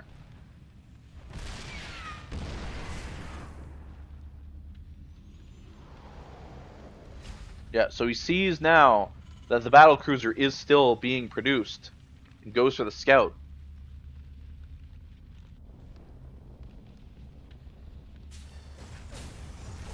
Lands the command center. There is a Reaper there. You know, if I see that, and I rag on a lot of players to do this, or for not doing this, I should say, is get the get that turret up in each of your bases, or 2 turrets, because you know that battlecruiser is coming across the map as soon as it pops. And it's the same thing if you see mutas. Get that freaking turret up in your base.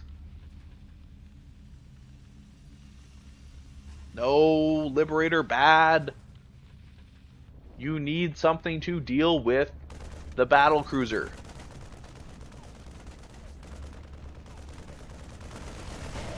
Right now, you have nothing to deal with the battlecruiser, buddy. At least not at home.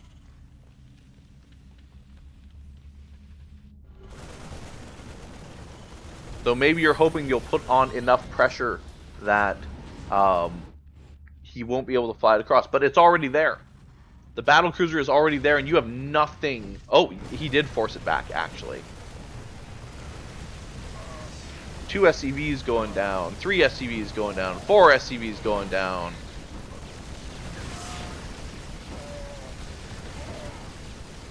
I'm not really sure what the play is here. We might get the tank if we stayed on it. The battlecruiser is focusing the tank, but it is not getting any healing. It's going to go down to the Marines, right? No, it has 10 health! The battlecruiser has 10 health left! It did not go down. This is so scuffed.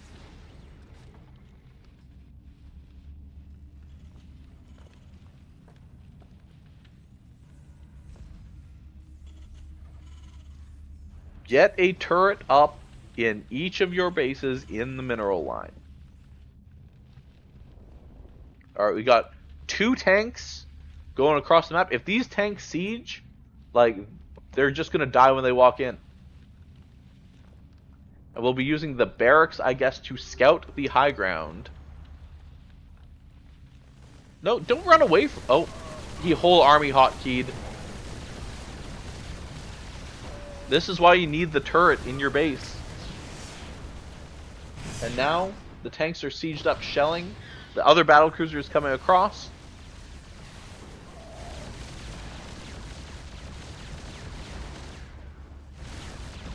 A lot of this damage could have been avoided, or better played, with the turret in your base. Erez, how's it going? What is this? What is this game? Oh man, everything's going down for Manshark. The tanks and the battlecruisers are just too much. And I feel like this was a perfectly salvageable game, but we've just misplayed. We haven't built our turrets. We haven't, properly responded to it. But pressure is on. Come on, one more shot and the battlecruiser goes down.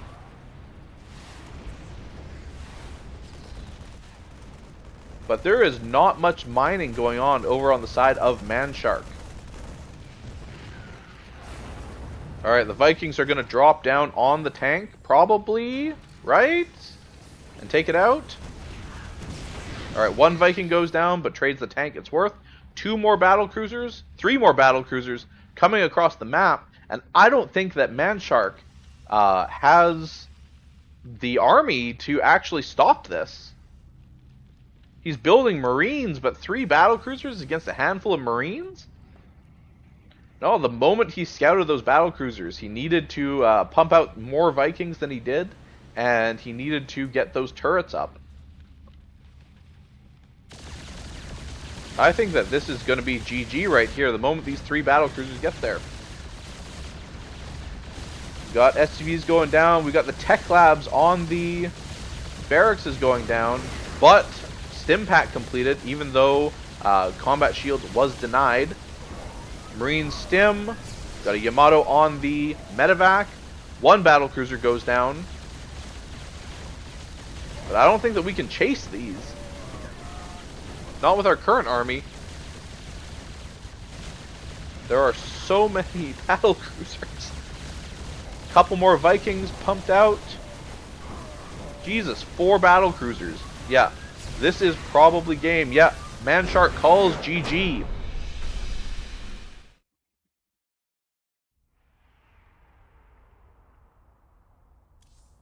Alright, so that is 1-1.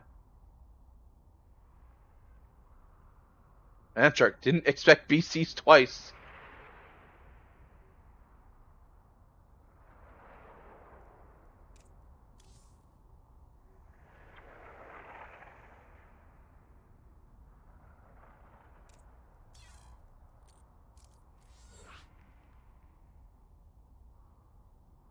Alright, game 3, we are going to go to Pylon.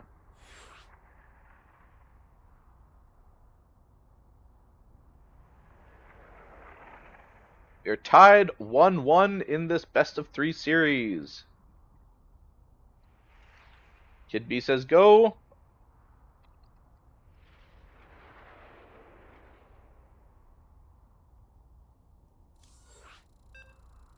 Alright.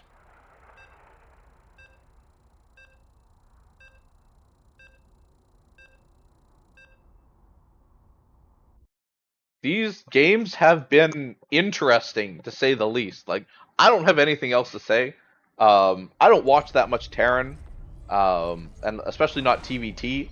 But these can't be like normal strategies coming out of Kid B. I've never seen someone play like this.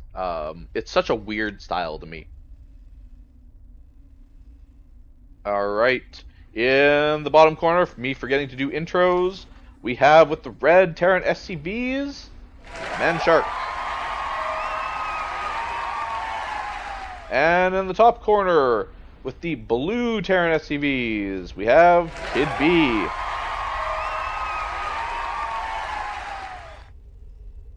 All right. So I have to assume, based off of everything I'm seeing, that Kid B is going to go into this weird mech battlecruiser style that he's been playing.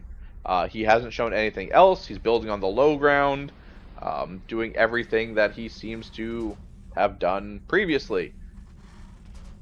Yep, the double gas is coming up, so I assume this time that Man Shark is going to be prepared. Like, this is where you kind of have to assume your opponent's done the same build twice. You kind of have to assume that they're going to do it a third time. Right? So let's see. Yeah, we got the supply depot going down after the barracks, and then we will get the factory once we have enough gas.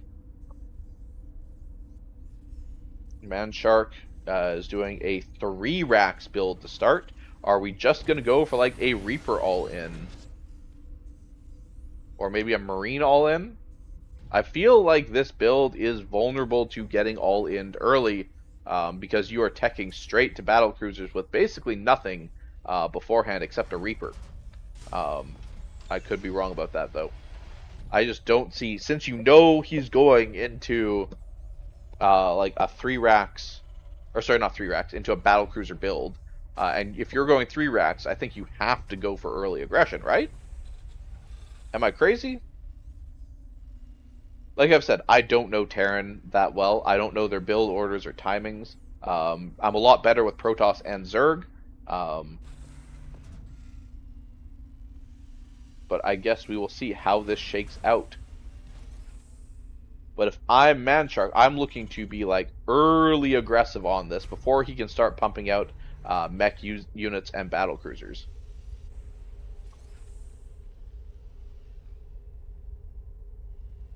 Got a couple of Marauders, some Marines going down.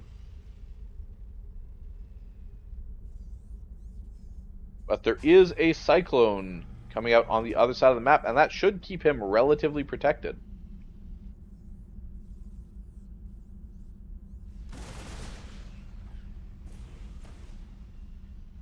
I almost feel like if you are going this heavy into Marauders, you need to get the concussive shells, because if you can get a shot onto the Cyclones that Kid B has been building every time, it means that you can slow them down and probably kill them. And concussive shells is a relatively cheap upgrade too. Oh, we got a couple of SCVs going down to the Reaper, 2 SCVs. 3 SCVs. This is not good. 4 SCVs. But on the other side of the map, Man Shark is there.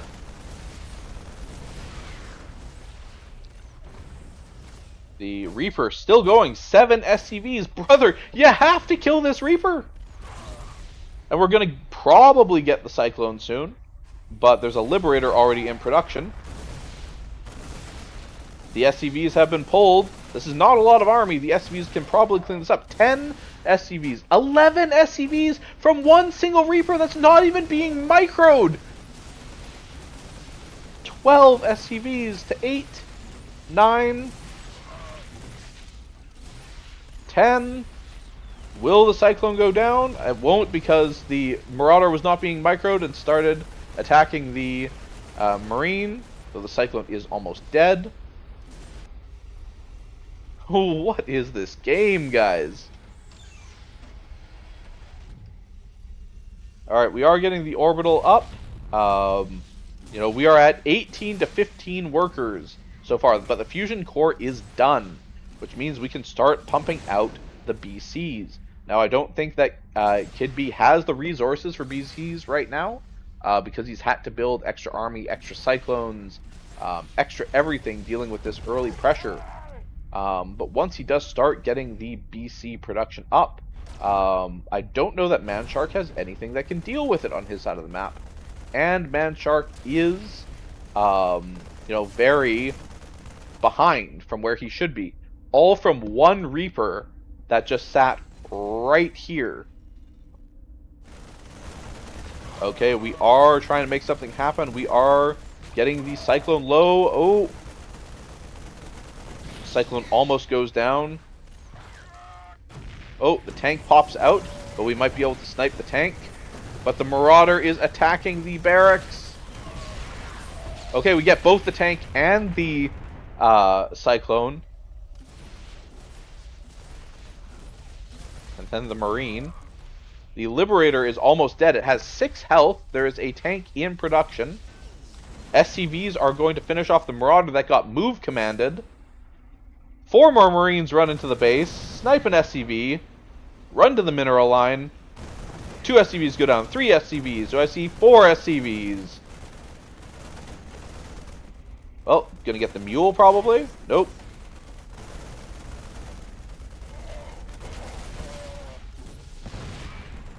This is such a fiesta of a game.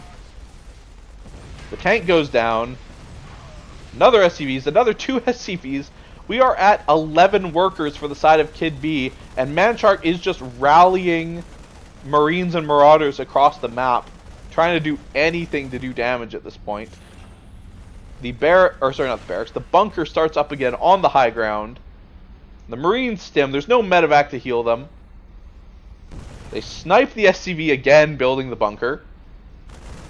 They get the handful of Marines. Oh, no. They get another SCV. But the actual Marines are not being targeted. 4 more SCVs go down for Kid B. What is this game that I am watching right now? This is the fiesta to end all fiestas. GG, well played, called by Kid B. What a game.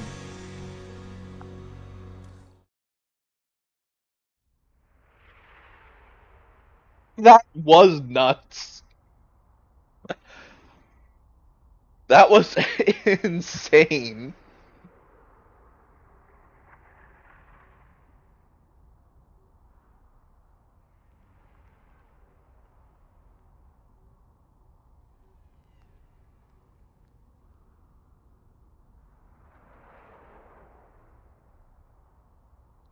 Alright, so Kid B is going to go down to the lower bracket final off of that loss.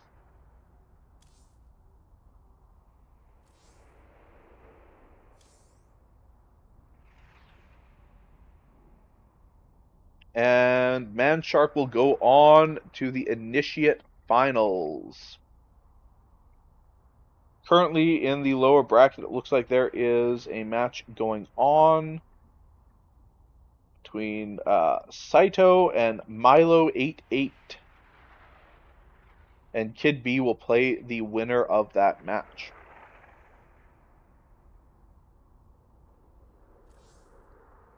I'm going to leave this party for now. We're going to take a short break. I'm going to run an ad, go refill my water, and I will be right back.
All right, I'm back after the ad. See if I can get into Saito's party.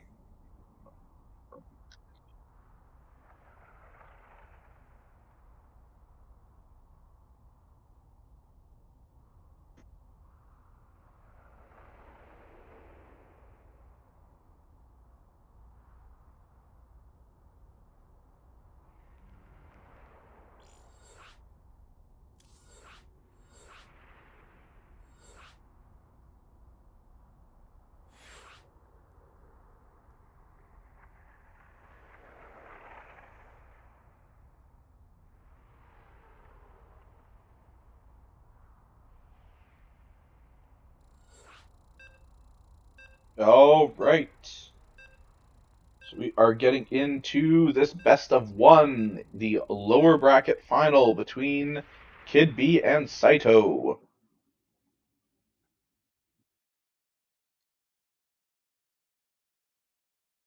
I think I sneaked in just in time.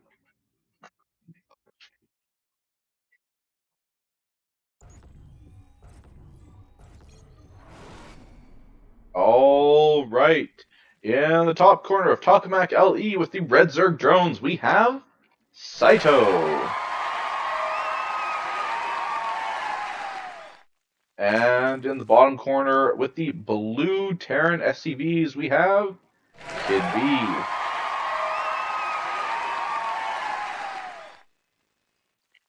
All right. I am very interested to see how these two play.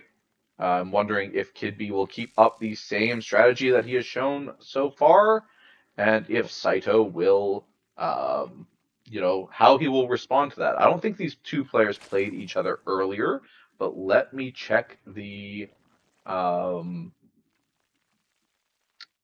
the bracket. Nope, they did not. So this is probably the first time that these two players are playing against each other. So far, everything looks standard from the side of Saito, while nothing looks standard from the side of Kid B.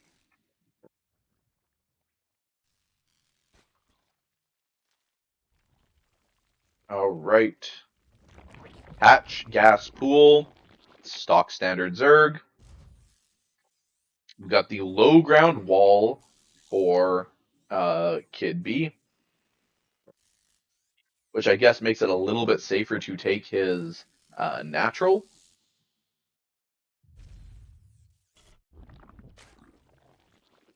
But it can expose those like tech labs on uh, the barracks and the factories, especially against Zerg. Hey, Manshark, thank you for the follow. We are on a 60-second delay, so you won't hear this right away, but I appreciate you. You played some great StarCraft today, man. Now we'll see you in the final. All right, Kid B is going and harassing the Overlord that was scouting on the other side of the map. He doesn't want his opponent to see what's coming. Just pretty much the standard build that Kid B has played all along, with the adaptation of a Marine first instead of a Marauder. Or sorry, not Marauder, Reaper. Reaper. I can speak, I swear. Okay, we are going for a quick third from Saito.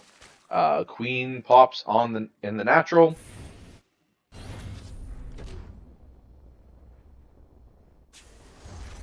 Swapping over the factory to the tech lab. And these add-ons are very exposed when you wall off on the low ground like this. So that is something to keep in mind. Saito will see the low ground wall, and some early aggression can go and, kill the tech labs. We are getting a tank early, it looks like, for Kid B. Adding on more gases, getting the starport up. I assume he's going to be playing the same strategy he did before.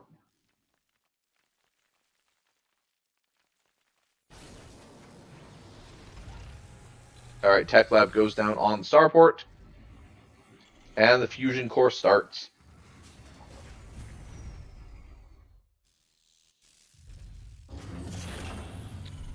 It certainly looks that way. I've never seen Kid B play before today. My assumption is that they, from this game, is that they are a bit of a one-trick pony. All right, the Overlord's going in for the scout. It is going to see the starport on the low ground. It may not get all the way to the fusion core, but he probably... You made another queen. Nice. Oh, yeah. He just barely scouts the fusion core and sees a starport with a tech lab on it. He should know that this is BC's. But we are going into roaches. Roaches cannot shoot up. But seeing this, this should tell you that this is going to be BC's. And again, we're flying the barracks, which means we no longer have a wall off, by the way. Which, again, Zerg is kind of important. As we fly the barracks across the map again.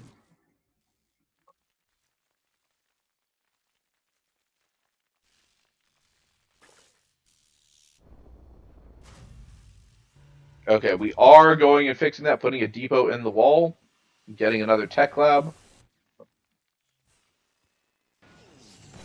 We are only at 33 workers for the side of Kid B, mostly, you know, on gas.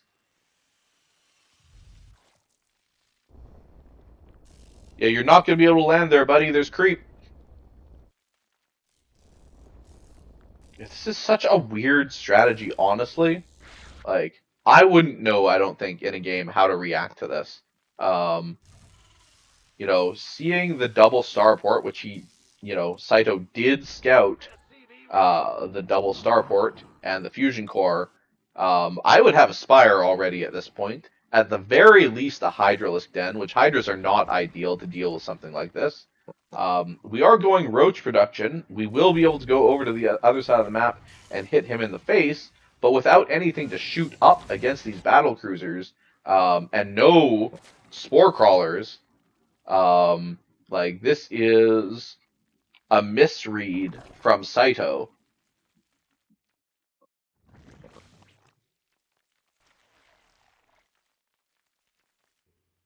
This is a heavy misread from the side of Saito.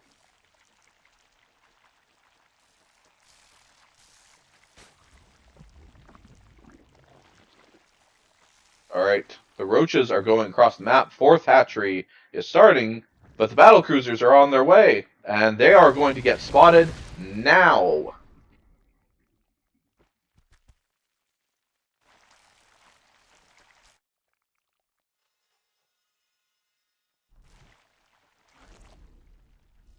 No reaction from Saito. No spore crawlers going down. No Spire. No. The queens are like blocked on the ramp by one queen. Oh, it's a drone barbecue. I can't tell how many are going down, but several. We don't have the observer mod, so I can't see the exact numbers. We don't have enough queens to deal with this. Spore crawler is finally starting to go down.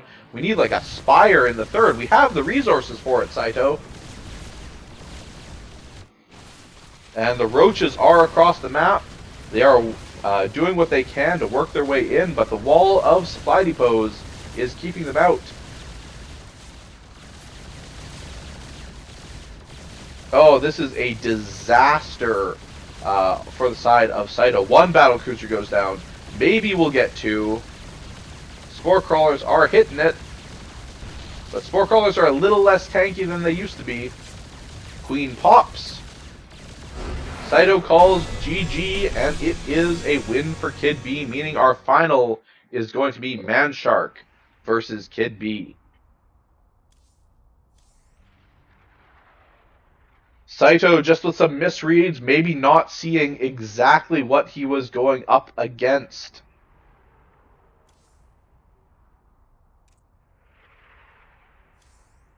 Oh, oops, wrong one. Manshark should be here somewhere.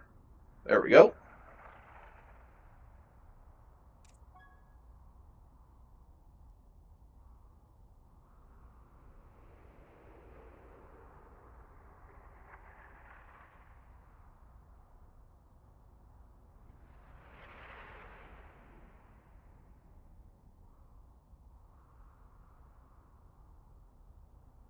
I do think in this next match that if Kid B does not have something new up his sleeve, he is going to struggle against Manshark.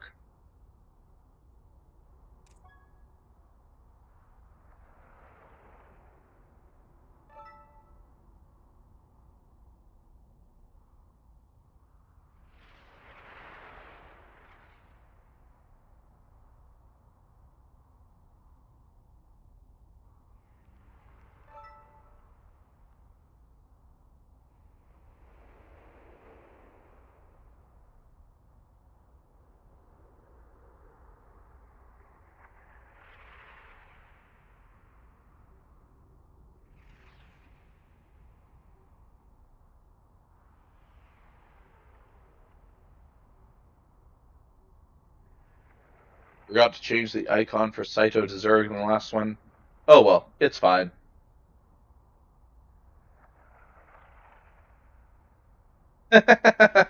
You know, it happens to the best of us, Saito.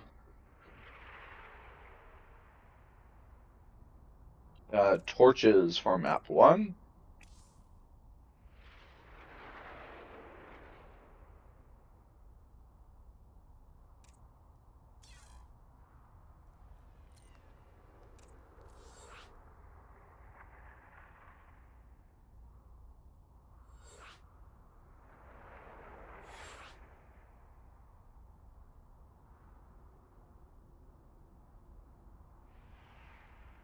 More than once, I have gone and done similar stuff to that, so don't worry about it. It happens to the best of us.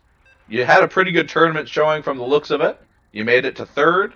So, you know, good job. You'll do better next week.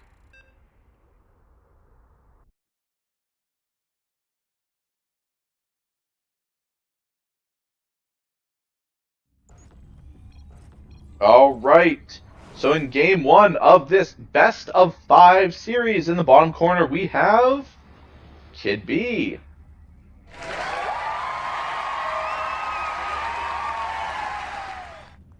And in the top corner, we have Manshark.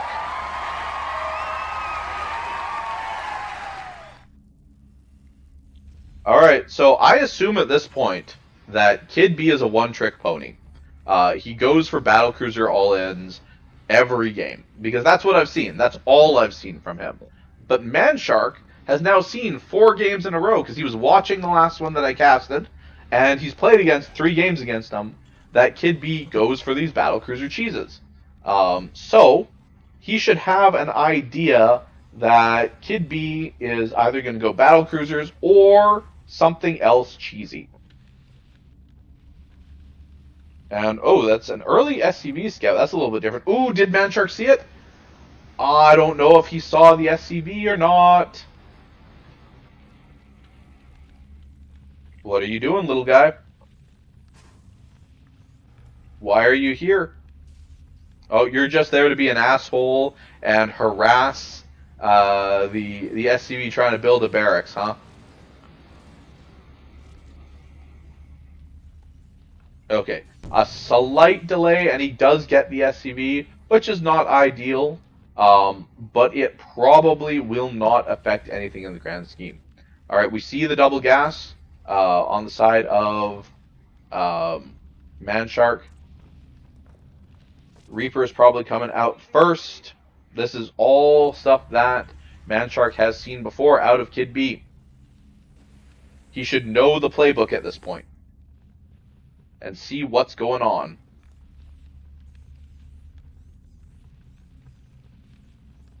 I don't realize how much easier the Observer++ mod makes it to observe until I cast a game without it, and I can't see, you know, just by looking at the buildings, what is building, or like how many SCVs or drones go down in a fight.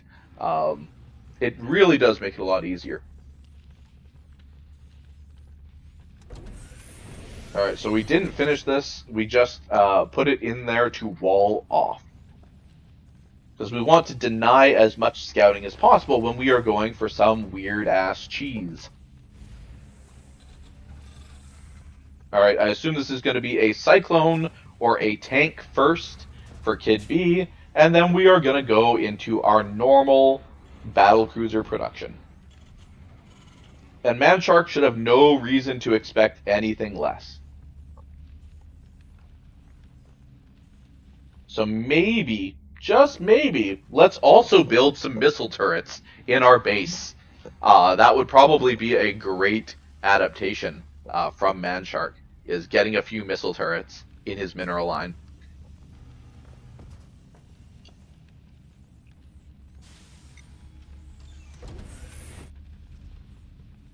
Alright, natural expansion is going down for Kid B very late, but it always is with how he plays.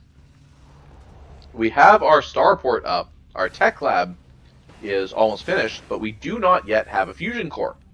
I don't think, unless we are proxying it, which does not appear to be the case. Oh, we are going for Banshees first. Cloaked Banshees. This is where even more the missile turret in the mineral line becomes super important.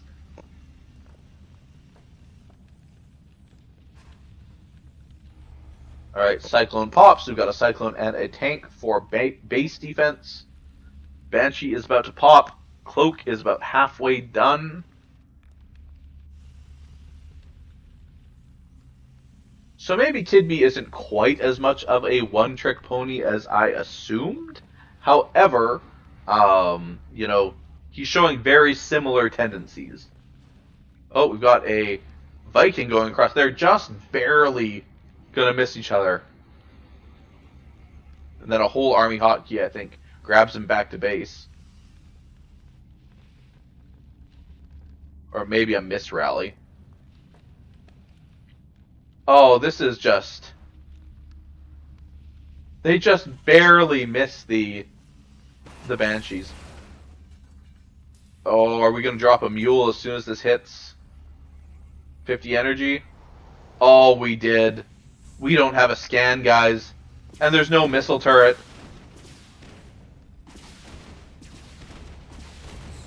You rally everything in, and there's no missile turret, there's no scan, you just drop the mule. Rushes to build the NG bay.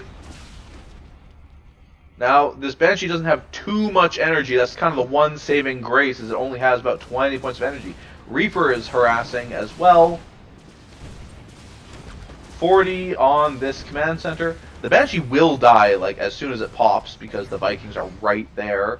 If he keeps going back into the base, which he doesn't. Okay, it is going to die anyway. But 15 SCVs go down. That is absolutely awful. And you know what prevents that? When you know you're against a guy that does battlecruiser cheeses all the time? One fucking missile turret in your base.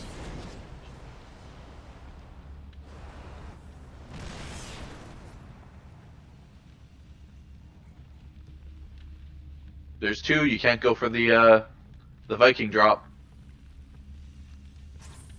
You can drop his mineral line, though. Do SCVs count as mechanical units? I think they do. For the bonus damage from Vikings that probes get as well. Okay, there's the BCs. Alright, we just kind of got to back out of this. Like, we don't have...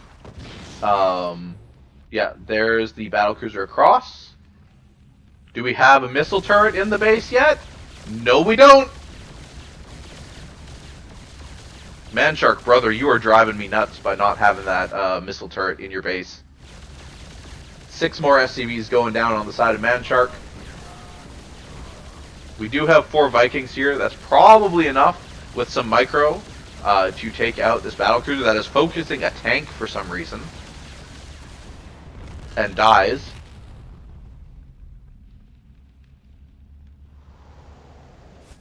Man, the amount of damage that Kid B has done is actually kind of astounding to me.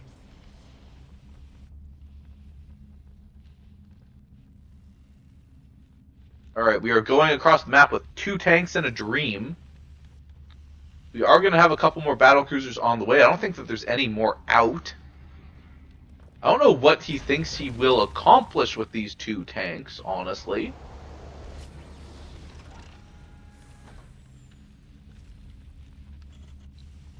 Like, Kid B is such a interesting player to watch to me here. Like, he plays so weird for me. I never encounter players that play this way. Okay, finally we're getting missile turrets, though we're probably overbuilding missile turrets at this point. But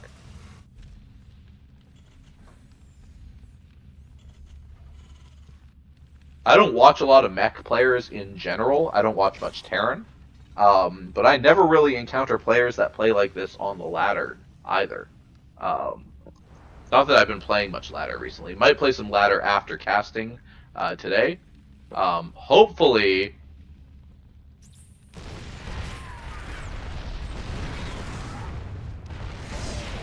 Oh no, it's a disaster.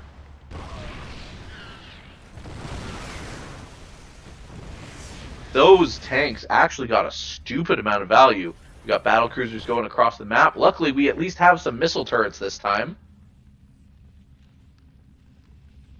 Way too long to make that adaptation.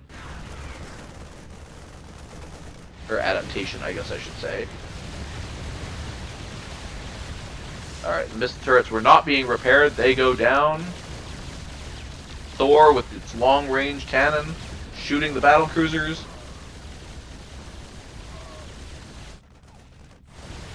And the Vikings are here now, so these battle cruisers should get cleaned up.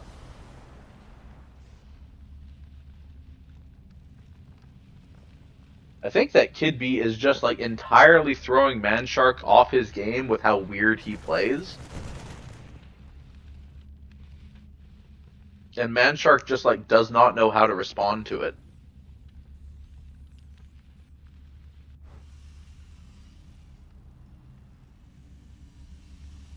Get the scan down, but the tactical jump probably isn't up yet, though, if he's constantly producing battle cruisers. And we're just gonna, like, spread out a bunch of tanks and hope that the enemy walks into them, I guess.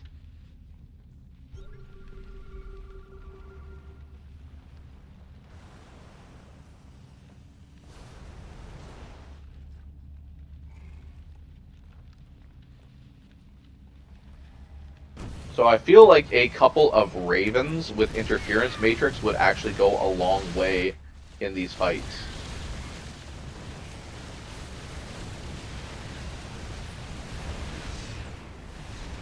Alright. The battle cruisers all jumped out. Kind of leaving the tanks to fend for themselves.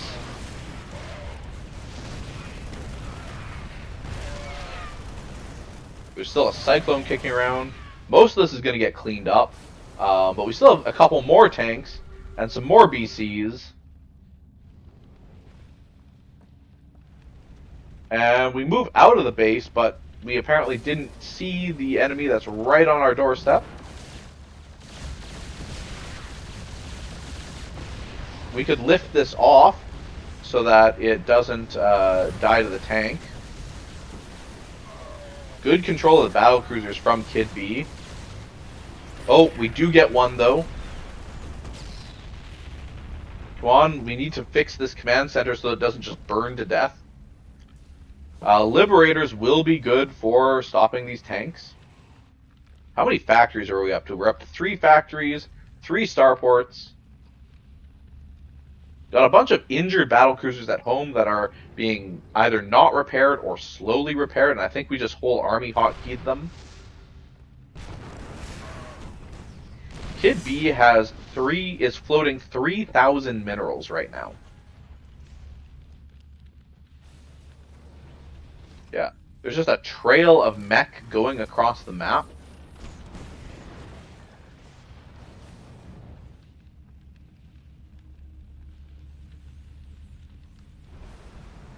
Yeah. And I just don't think that Manshark is responding to the early game very well. And if you can kind of stop Kid B's early aggression with like the battle cruisers and stuff, I think that actually goes a long way. I assume the supply depots are just put out for vision and or to make the army that's attack moving attack them while the tanks shell them. I'm guessing that's the purpose. Oh, did we lose this command center? Did it burn to death? Yikes. Oh, we're supply blocked on the side of Man Shark, which is not great. Definitely not ideal. Luckily, we do have this secret base that has not been discovered. Okay, missile turrets put in work. They're actually getting repaired this time. Battlecruiser forced to jump out. We could open up, we could mine this out and open up another base here. That would be a safer expansion than trying to go this way. Yeah, and Kid B is just slowly moving up with tanks, battlecruisers, and buildings all the way to his opponent's side of the map.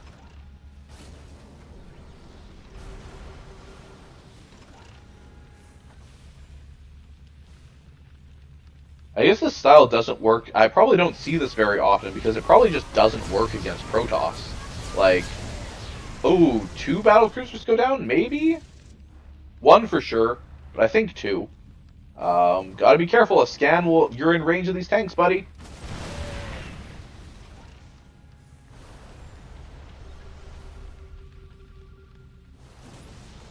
This doesn't work well, I think, against Protoss because, oh, we are running into the meat grinder right now. Oh, and our Thors are on the splash damage mode. Vikings are kind of not doing anything. But I guess this doesn't work against Protoss because you know how you beat all of this as Protoss? Tempests. It's literally all you need. Oh, the secret base gets discovered in the bottom corner. I missed however that got discovered. Maybe an SCV ran across the map or something. And that is very bad for the side of Man Shark. He was really relying on that income. Okay, he kind of breaks some of the encirclement. Oh no, we're still on the splash damage and not on the high impact. And our Vikings are landed. Alright, this is GG right here for Man Shark. Yeah, he's just taken too much damage from all of these fights. GG is called.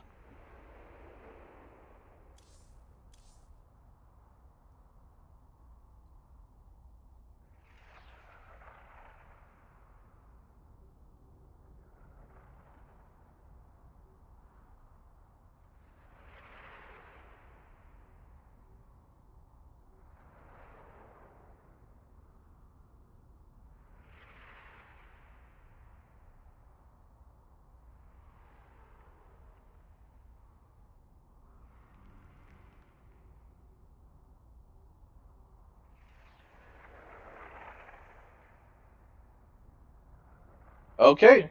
Man Shark goes and forfeits the last one. See, are there games in the veteran bracket still going on?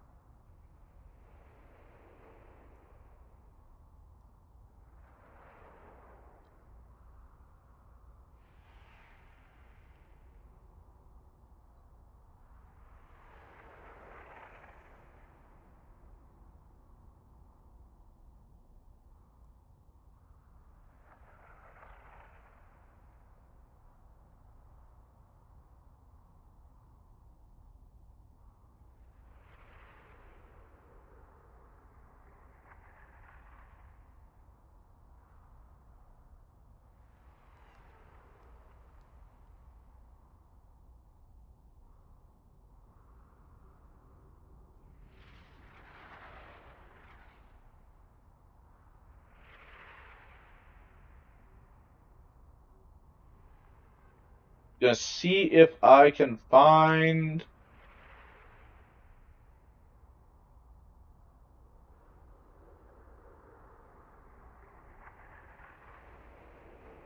another game to cast.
Alright.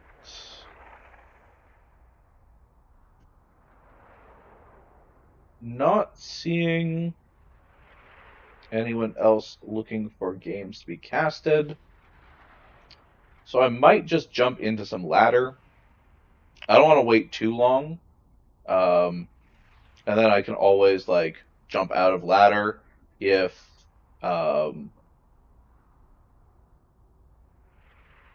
if something opens up. I just don't want to wait too long and have people like sitting around for no reason.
All right, we're gonna jump into a ladder game for now. We'll see if anyone is looking to have their game casted, because it doesn't look like anyone's responding in chat or Discord. So we're just gonna hop into a ladder match for now. I have not played ladder in a minute. I'm probably gonna get my my ass kicked. It is what it is.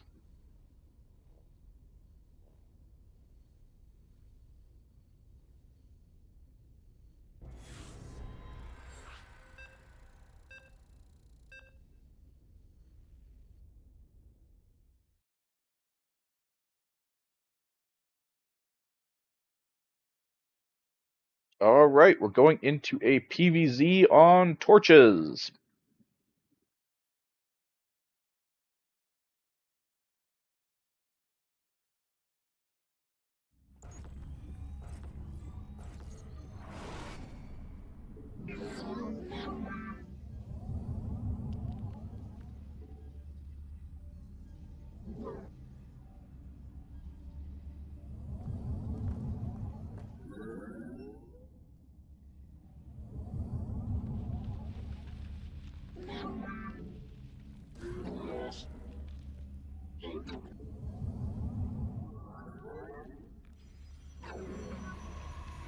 I am so rusty. Probably not going to be good. You must construct additional pylons.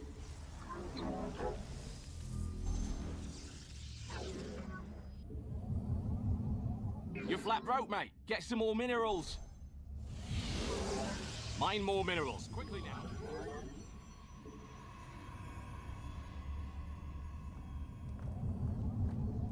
I'm not even that familiar with the new map pool, being honest.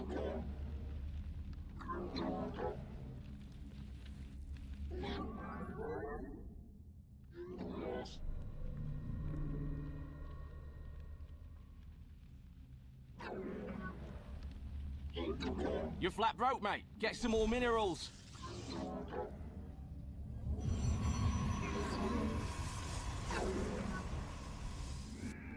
Alright, nothing too weird coming out of this guy.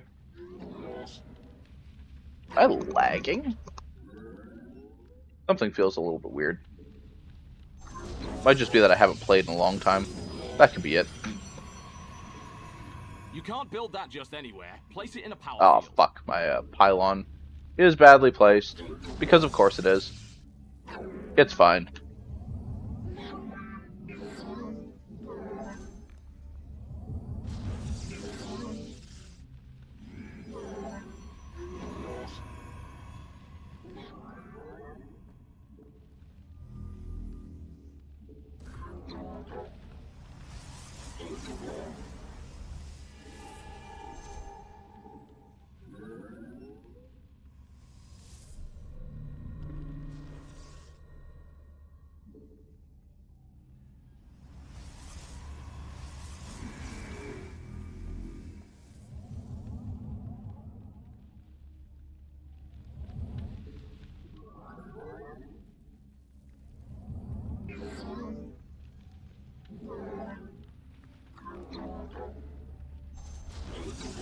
The firstborn shall persevere. Really hope that's actually a wall and not. It's not. Oh my god, I'm so bad. I've like made it actually impossible to wall that off properly. How the fuck did I manage that? It's fucking doomed. It's so cursed.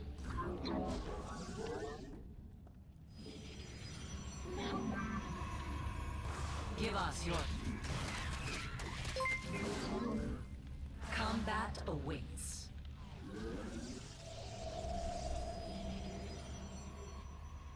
Thank you for the follow, Kid B. Lacking minerals, you make up for in charm. Mine more minerals. Good games today. They were certainly entertaining to watch.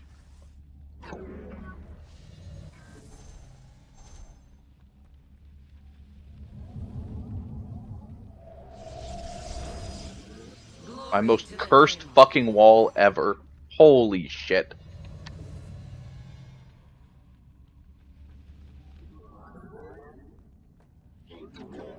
Where are the minerals? I was told there would be minerals.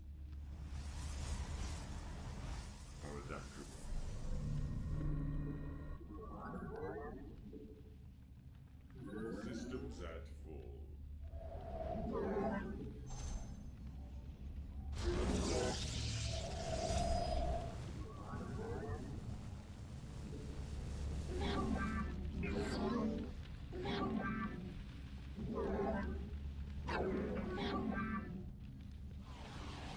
Insufficient. I must insist you walk into somewhere else.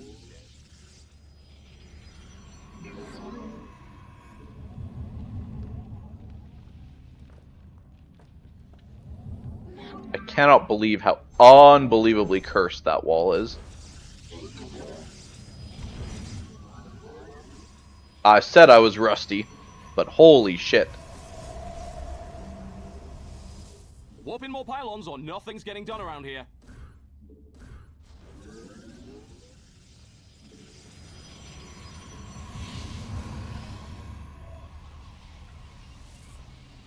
And the supply block. Oh my god.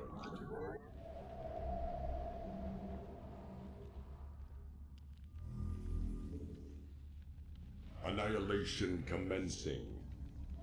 Research is done. Let's hope you click the right one.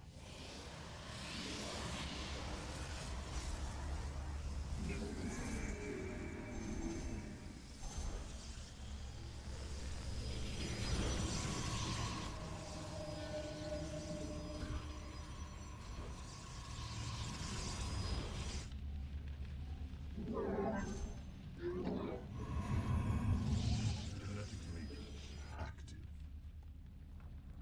And a cool rock. Direct my vengeance. You must construct additional pylons. Yep, I know the pylons are already building.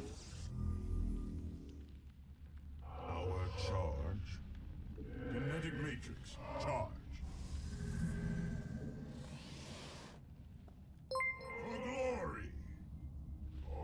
Big Mac SC2, thank you for the follow! Your units are augmented.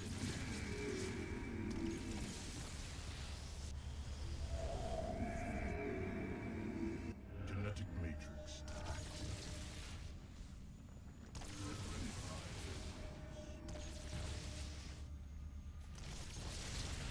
The storm is brewing.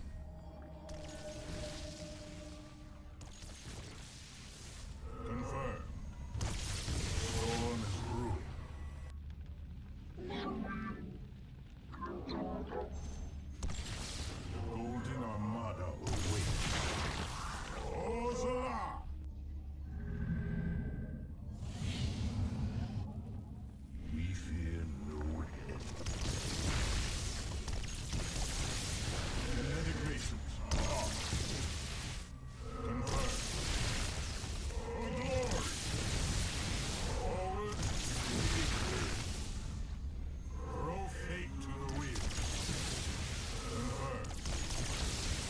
Alright, let's get some of their tech structures taken out.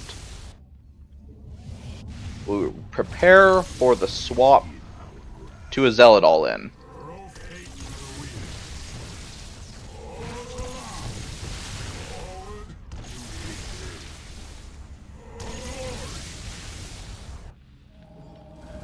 You must construct out of minerals. Idle workers are so untidy. Our charge.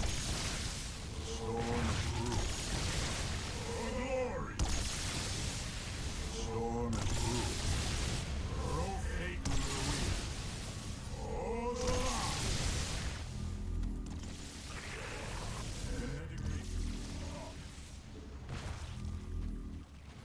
Wow, your research is done. Don't forget the rest of them. I must insist. My light for hire. Zaknaku Afal. Alright, now we go for the Zealot all-in. Nope, that needs to go in a power field.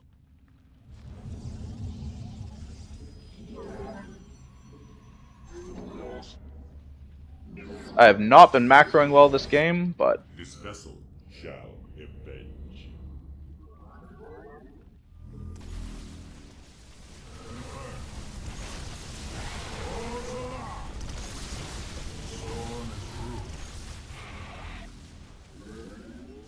dirty, dirty Protoss.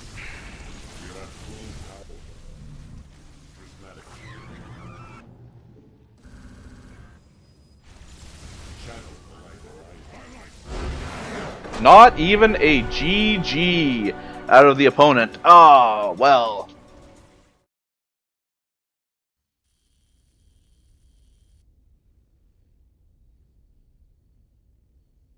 First time I've been ranked in like a season. That's actually a huge MMR difference.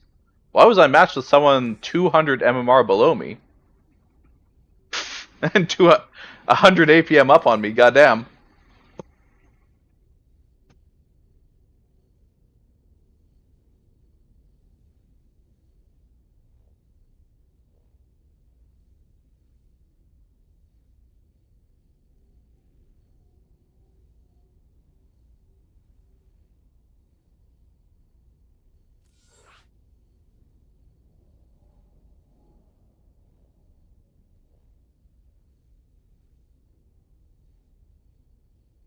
I'm guessing he was down to 1 base after I killed that hatch, and then probably didn't have much chance of getting back in it.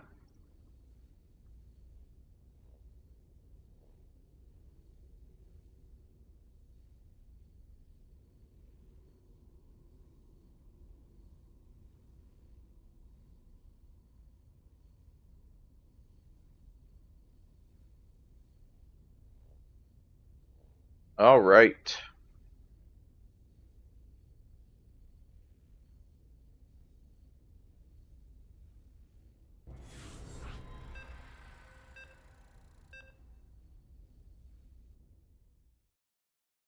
Another Zerg on, this time on Pylon LE.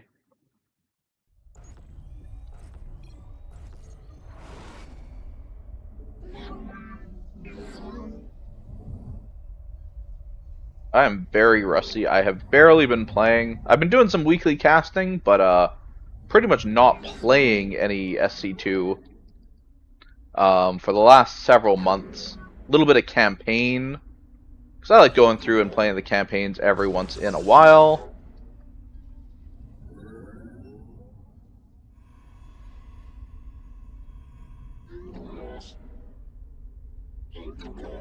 My liege, the coffers lack minerals.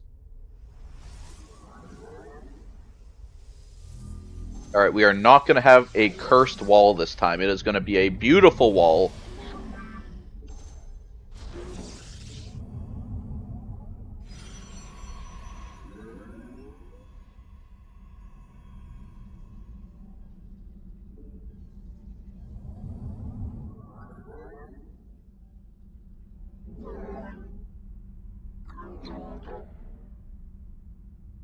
Okay, that looks like it's a normal timing.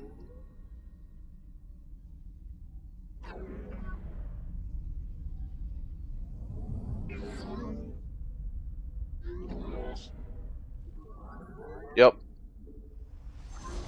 Seems standard.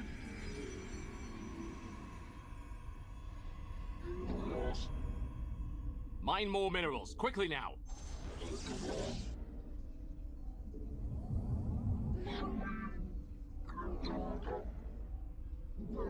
You're flat broke, mate. Get some more minerals. Pile on up so that we don't get supply blocked. Another What do you like in geyser. minerals? You make Keep up for building it, chap. probes.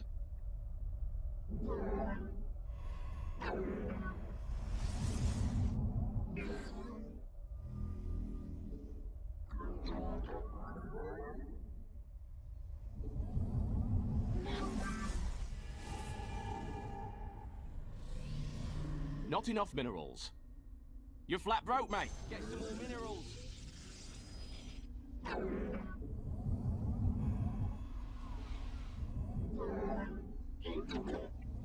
Cancel that because that gives us enough for our Stargate.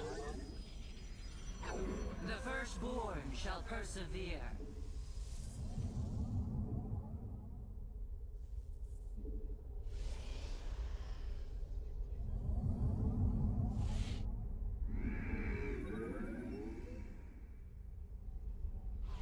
So he does unfortunately get the Stargate Scout. Most players, I think, generally expect oracles.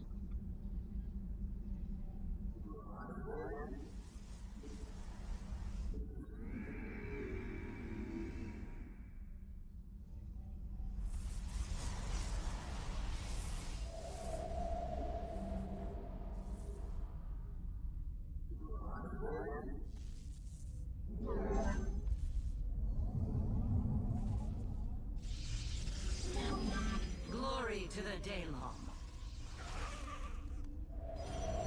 Give us your command.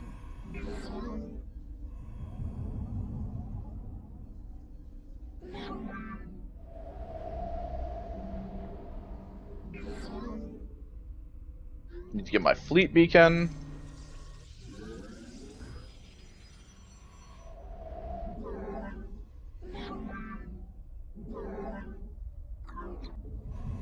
Prismatic core online.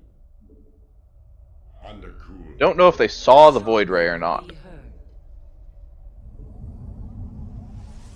But I mean, it's probably fine for scouting the Void Ray. Oh, there's the fucking Overlord. Research complete.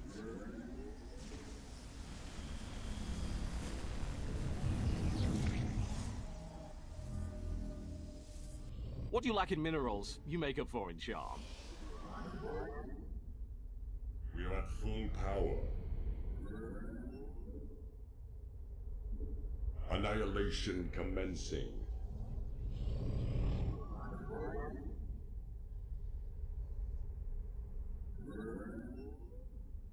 Then the Void Ray out ahead. All the places you could have walked in, you don't I have enough just gas. actually screwed Consider myself expanding. on gas, You're building flat that. broke. Get some more minerals. Direct my vengeance. Vespin gas gets you the fun stuff. Go get more of it. You don't have enough. But I need to be prepared to transition out of Tempests. Where Vespin gas gets you the fun stuff, you must construct additional pylons.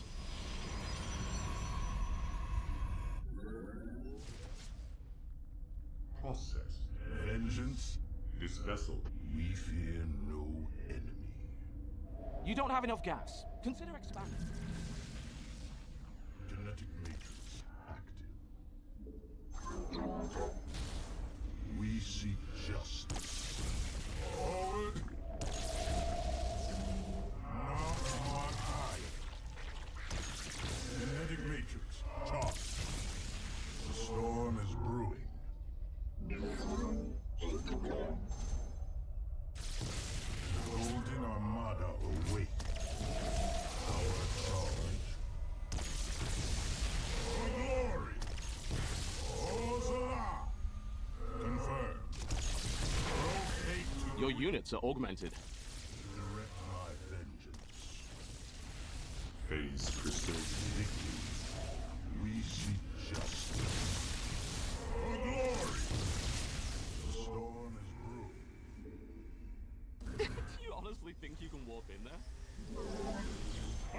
I must insist you warp in somewhere else instead.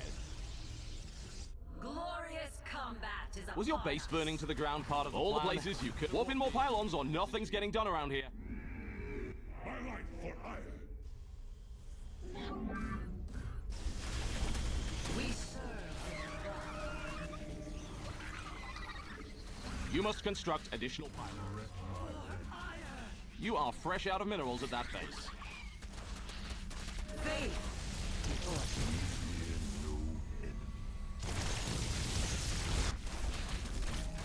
Of all the places you could have walked in, you had to choose that one.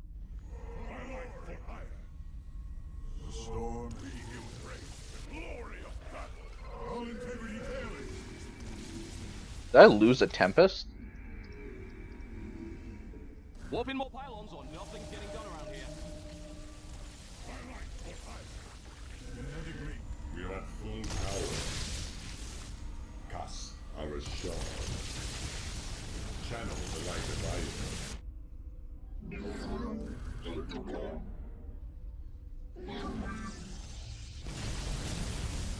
Zaknaku Afar. Research is done. Let's hope you click the right one. You must construct additional pylons.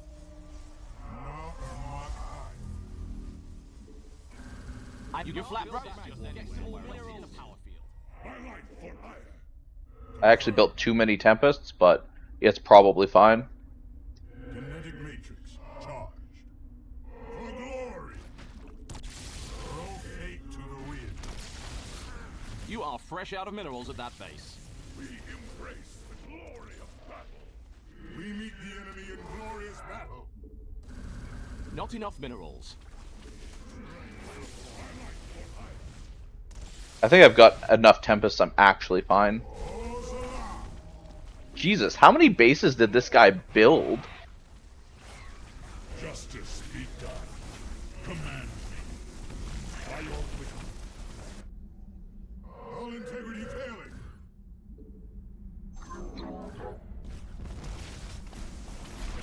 Mineral field depleted. Ula Sadari. Honor guide. Where are the minerals? I was told there would be minerals. My life for hire is over. Yo, I think I did lose all my Tempests, which not great, but For Artanis.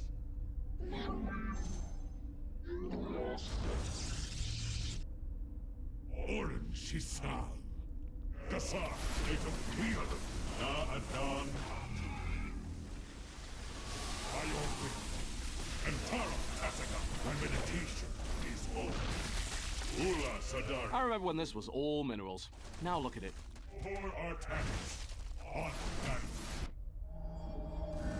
You're flat broke, mate. Get some more minerals. I'm here in the shadows. By your will. You require my skills.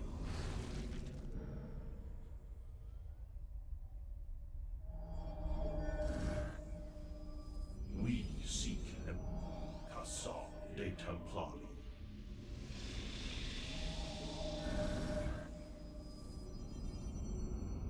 Casa de Templari. The merging is complete.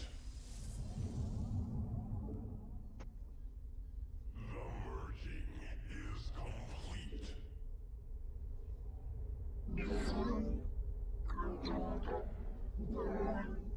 alright, let's get over to our third. Yeah. Got the Archons to take the Banelings, and that's a GG. Like, how many bases did this guy have, though? Like, he just mass expanded.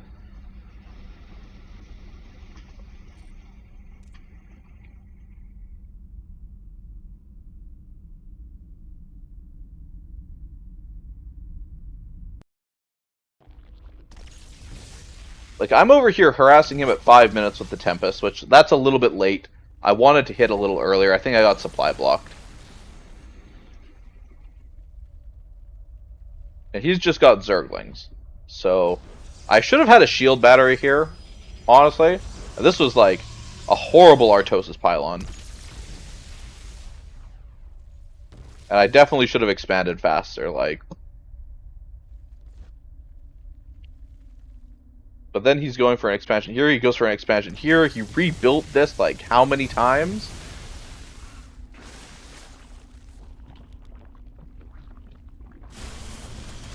He just could not really get through the wall. Charge would have been finished anyway, so like that attack never succeeds.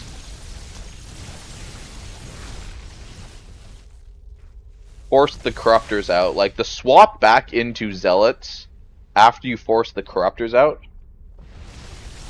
I think he was just sitting on like a huge bank, right? Yeah, he had like 1,500 minerals unspent. I killed all his queens, or most of his queens. I probably should have just marched into his main and killed his tech rather than killing all his expansions, but Corruptors pop and I recall. Probably could have taken the Void Ray too.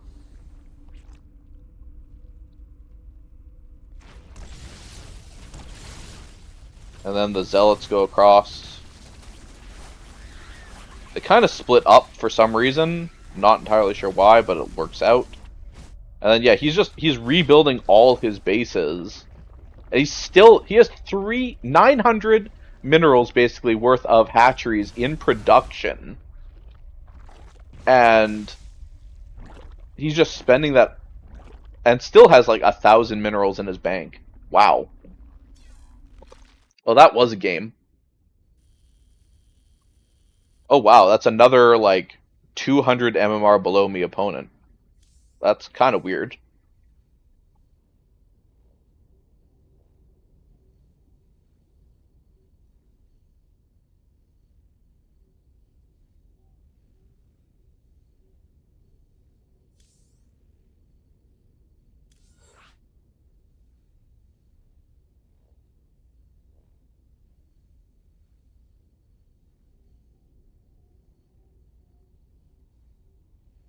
That was just a bit of a little weird game.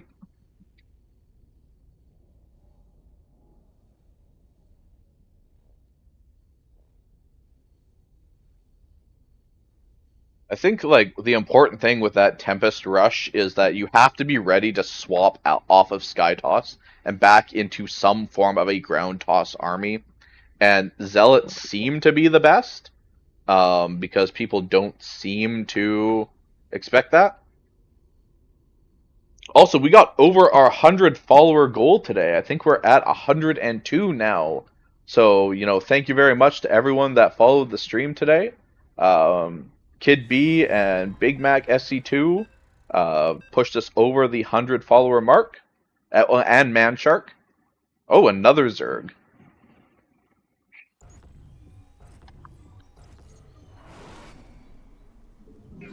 This is a bit of a weird map. Oops, didn't grab that right. I don't know how I feel about this 3-player map, being honest. Haven't really played on it enough. Not enough minerals. Mine more minerals, quickly now. You go for an early scout.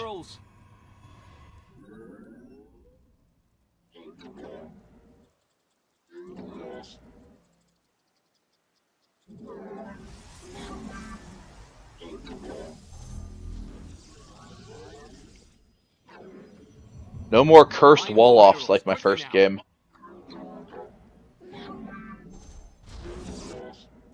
Okay, we found him. Excellent.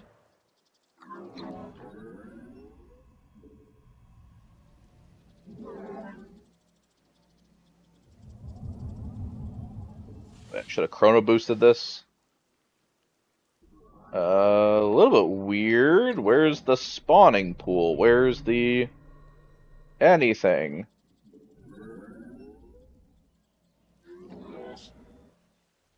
There it is. Where are the minerals? I was told there would be minerals.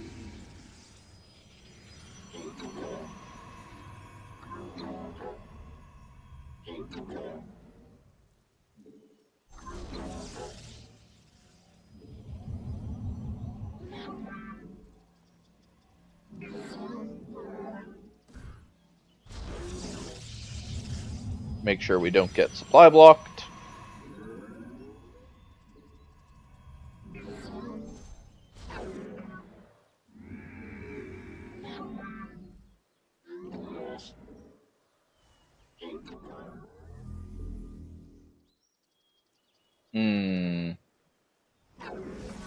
Oh, am I gonna have another fucking cursed wall?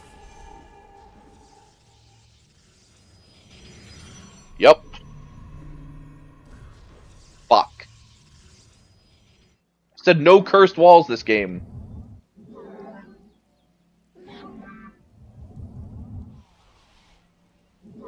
Alright, we need to get the starport up. Sorry, not starport. I've been casting too much Terran Stargate. Gas is really useful, so why don't you have it?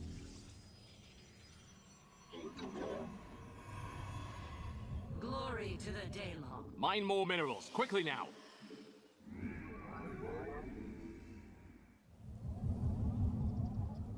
You're flat broke, mate. Get some more minerals.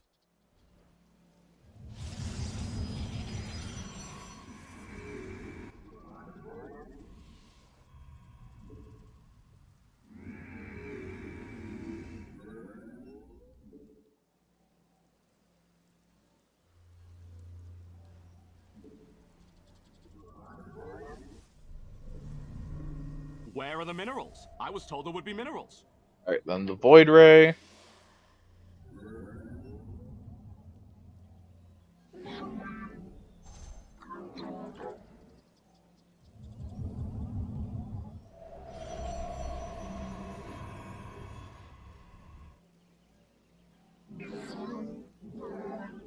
What do you lack in minerals? You make all the places you could have walked in. To choose that one. Mine more minerals, quickly now. Prismatic core online.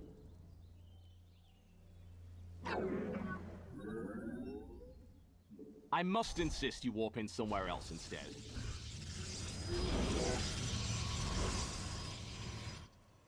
Phase crystals charged.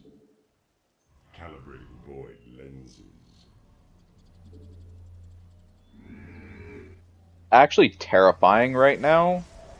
So I have no idea what he has.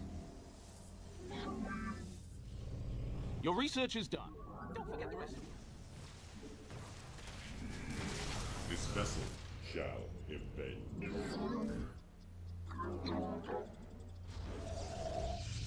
Insufficient Vespine gas.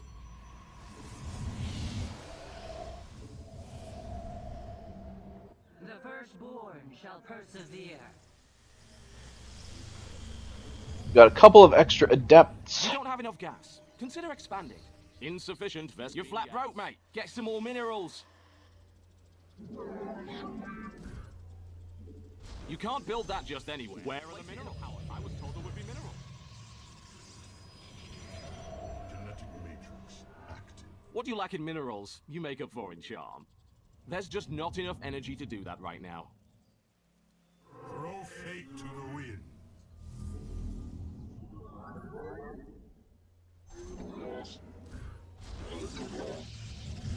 Mine more minerals. Quickly now. Not enough minerals. You're flat broke, mate. Get some more minerals. Where are the minerals?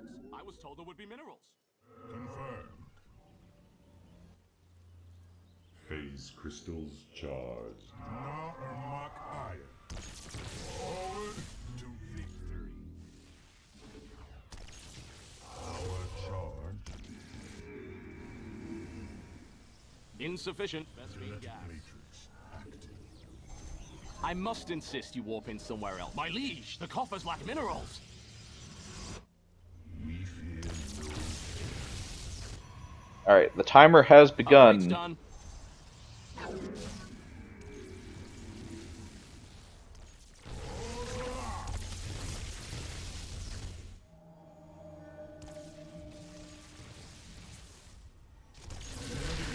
Alright, there goes one queen. storm is brewing. Throw fate to the wind.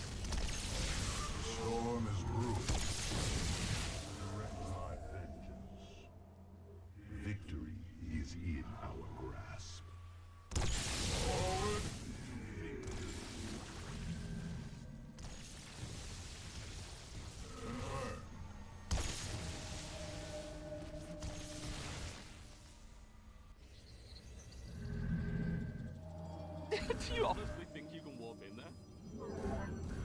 My life for hire.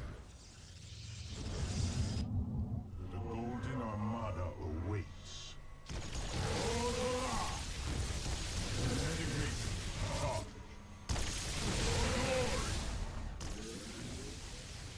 Let's get the lair. Snipe a few queens. Oh, he actually went Hydras. I remember when this was all minerals. Now look at it. Forward to victory. Kill the lair. Fate to the wind.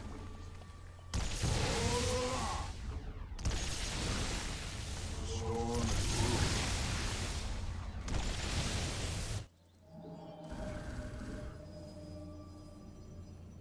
brewing. My life for hire.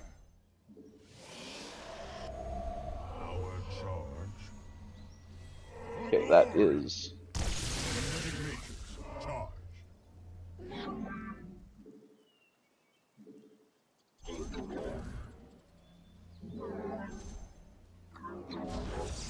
I respect your life choices. Nope, that needs to go in a power field. Mineral field depleted. Research out of minerals. Okay, we're gonna lose a couple of the Tempests, but it's fine. You can't build that just anywhere. Place it in a power field. Honestly, sniping the lair is kind of huge. Find more minerals, quickly now. We are at full power. But actually, him going fucking Hydras is not great for me.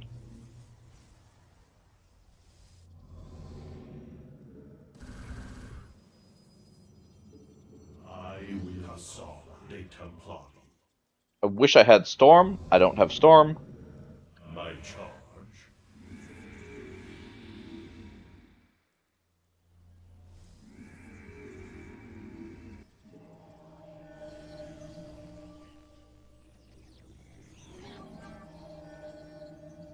Prismatic core online.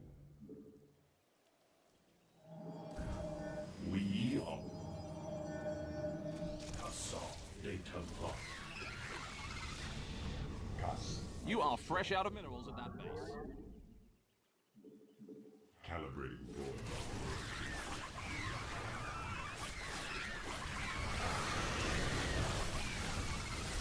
core. My Archons love fighting against this unit comp.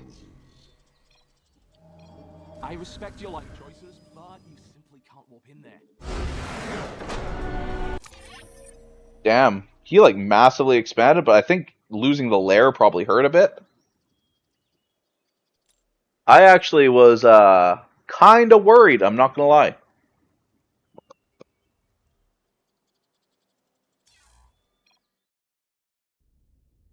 And then funneling him into that choke there with the Archons, really good for me, not for him. Really sucked for him, honestly.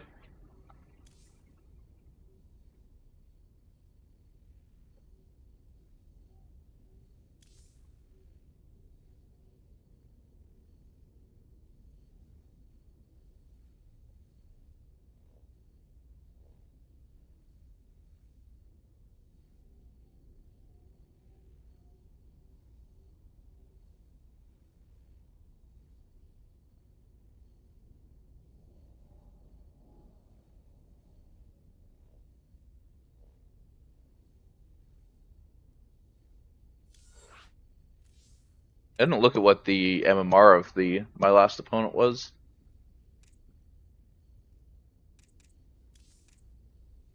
Okay, so 3,200. So we are getting up there.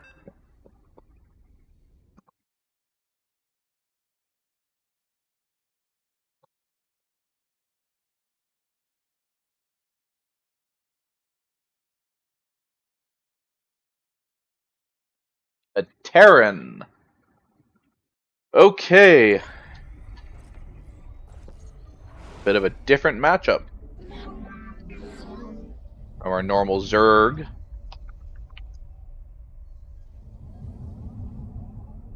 We're going to do a 13 supply pylon Not opening. enough minerals. My liege, the coffers lack minerals.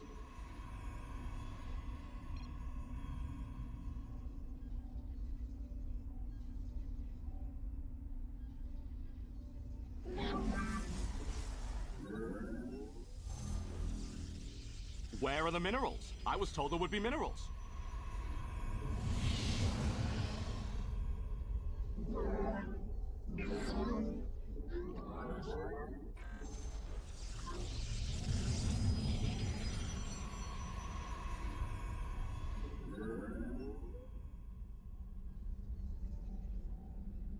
Oh, at least I have my nice shiny diamond border back.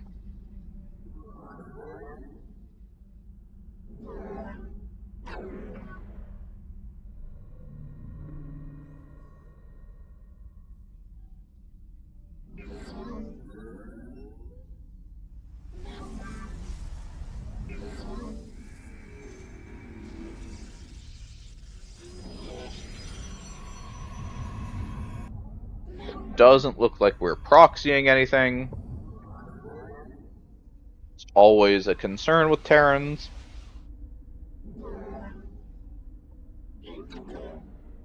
Are going to be a little bit delayed on our Nexus, but that is fine. Where are the minerals? I was told there would be minerals.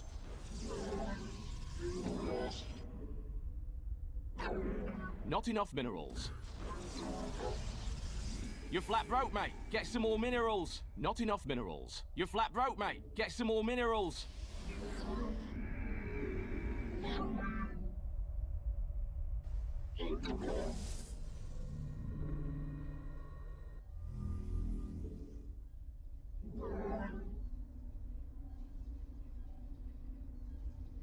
Not enough minerals.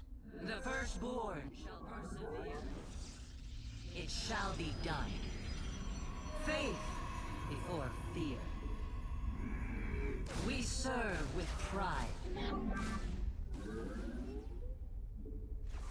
Let no... Okay, that's fine.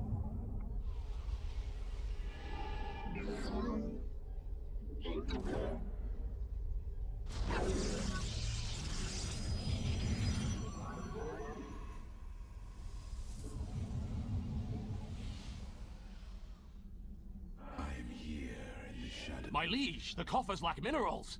You're flat broke, mate. Get some more minerals. We are one with the shadows.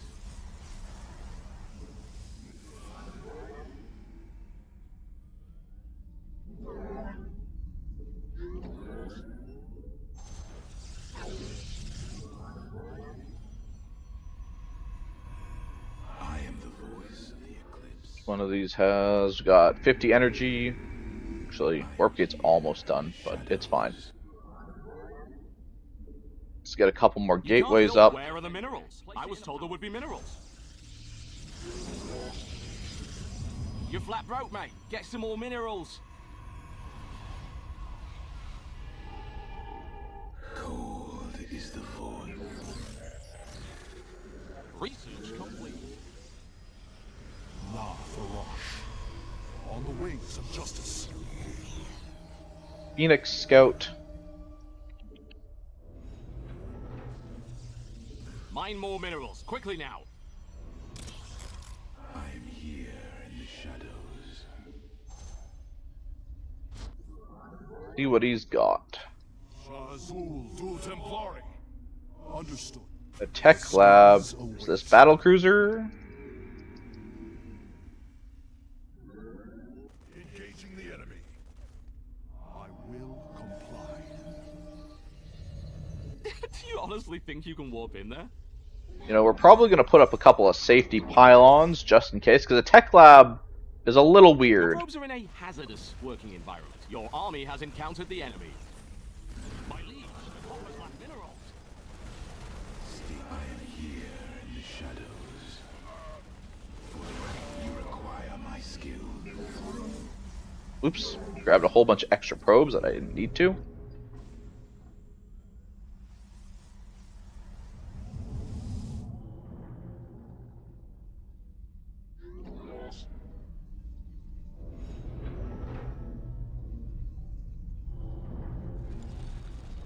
Where are the minerals? I was told there would be minerals.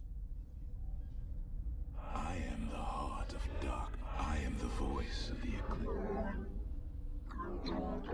Cold is the void. Warp in more pylons or nothing's getting done around here. I am here in the shadows.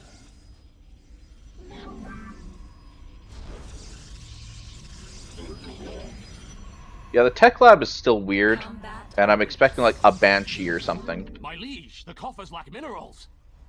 State thy bidding. Intriguing.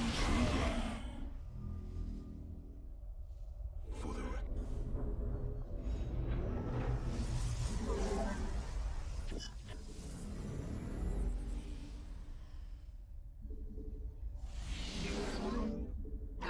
Nope, nope, that's already got probe there.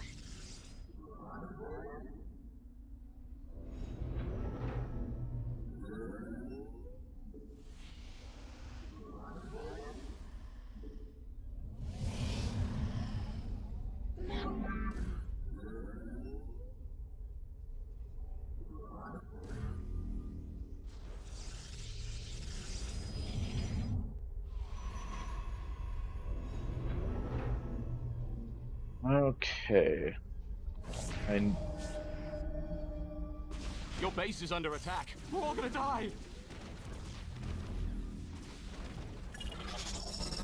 Yep, there's the banshees.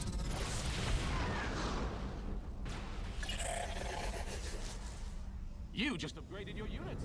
Somehow I just had a feeling. That's why you get the cannon in the back of your base. Of all the places you could have walked in, you had to choose that one. intriguing.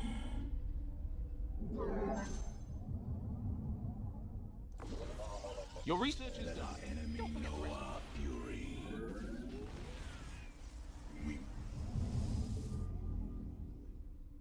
We Did it actually? Okay, no, I do have my sentry. I was like, did it actually take out my sentry?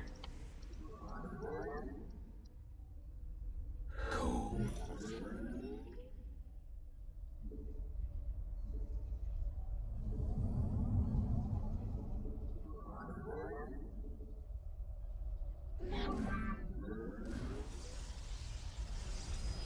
Man, I feel like I am behind in just about every metric. Yeah, that's not great. You can't build that just anywhere. Place it in a power field.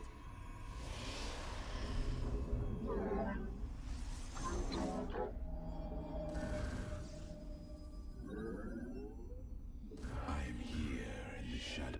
I return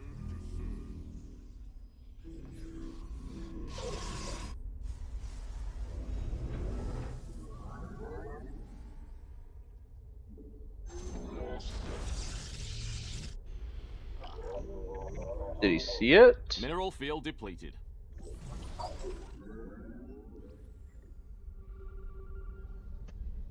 Wow, you mined all those minerals already. Look at you.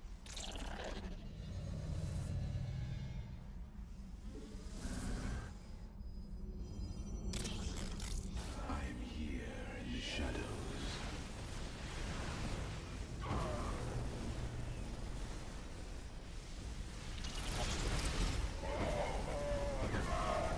Okay, this fight actually went You are surprisingly well for me.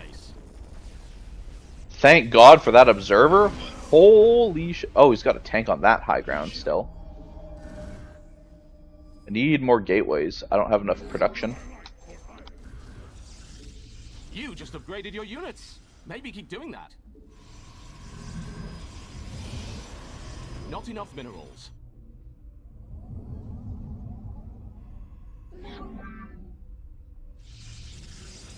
Research is done. Let's hope you click the right one.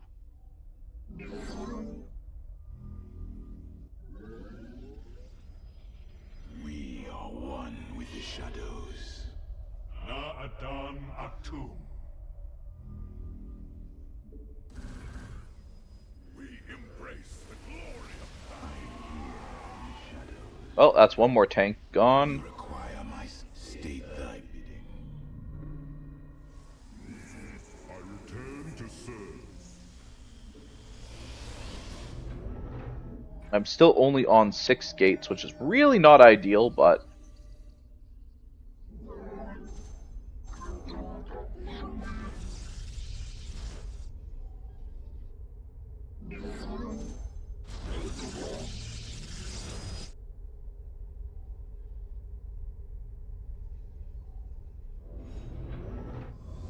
I return to serve.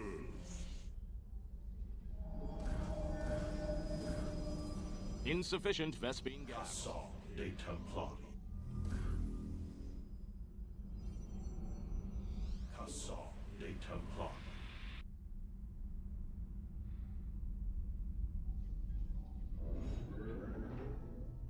get a couple more observers out.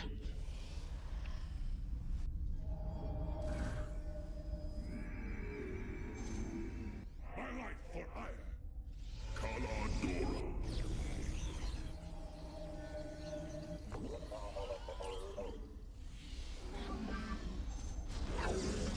Research complete.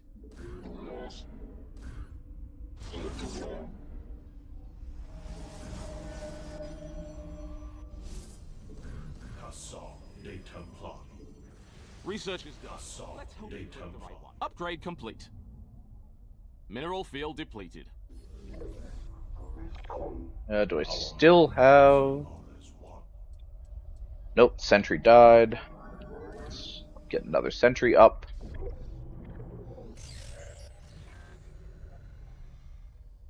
Oh yeah, I just used the overcharge.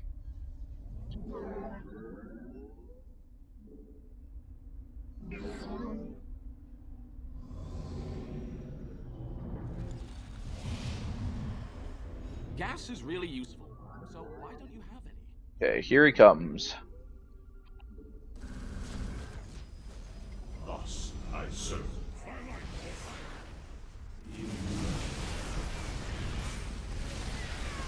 Out of minerals. Idle workers are so unthankful.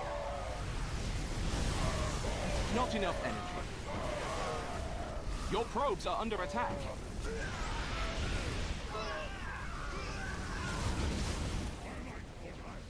Out of minerals. Idle workers are so...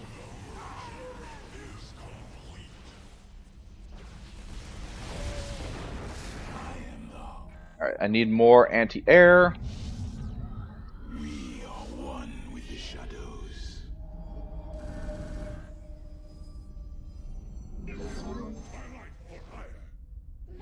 Let's go expand here as well. State thy bidding. I don't know if I can even push into him, honestly. I don't really know what he has. We move unseen. Massacre, bloodbath, carnage, butchery!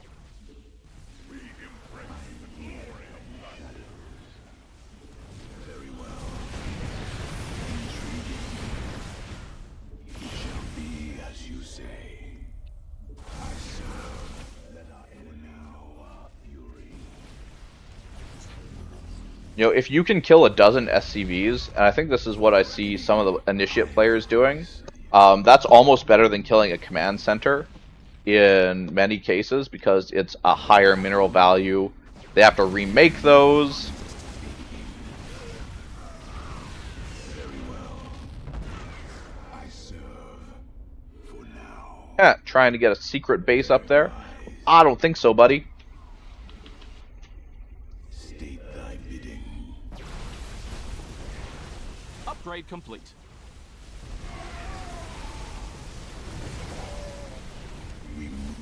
Okay, I need to back off. Song de Templari. I am here in the shadows.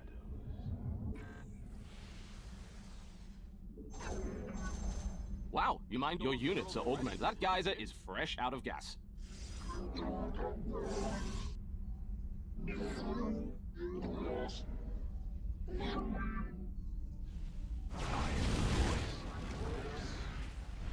State thy bidding.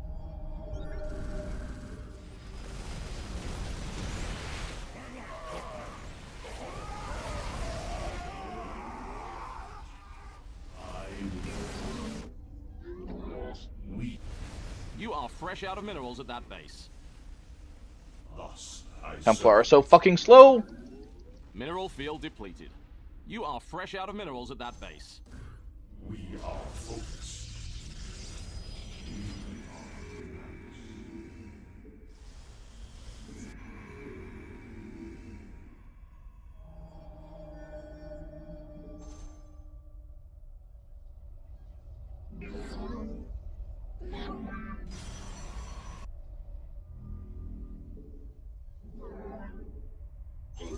Do you honestly think you can warp in there? We seek enlightenment.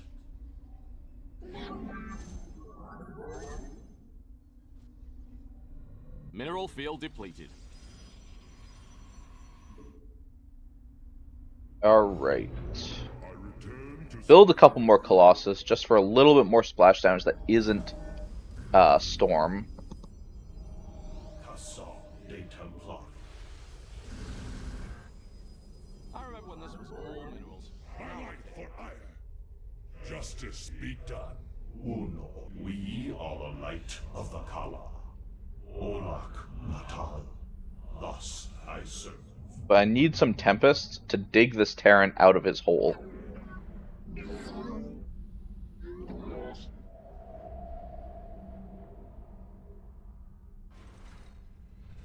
We are unanimous. Emtaro Tassadar. I will comply. In unity there is strength.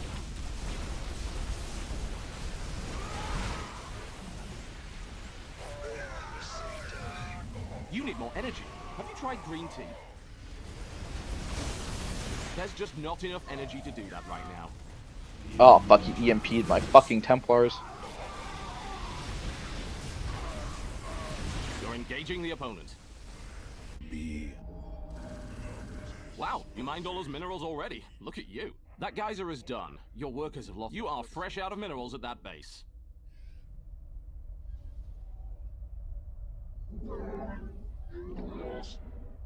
Your army has encountered the enemy.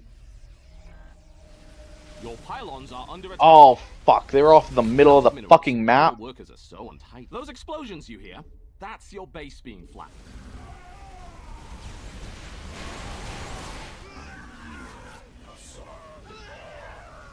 Your probes are under attack. Not enough energy. You just upgraded your base has some uninvited guests. Fuck! I return to serve. My life for ire. You just upgraded your units. Maybe keep doing that. I must insist you warp in somewhere else instead. I'm here in the shadows. Your base is under attack. We're all gonna die. Your probe count is being downsized. I'm here in the shadows. Oh, fuck, they're all... Upgrade complete.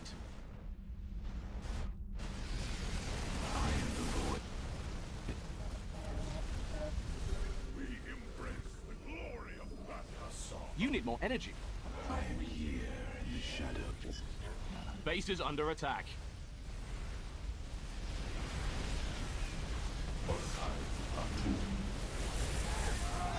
We shall stand against them. Let our enemy know our fury.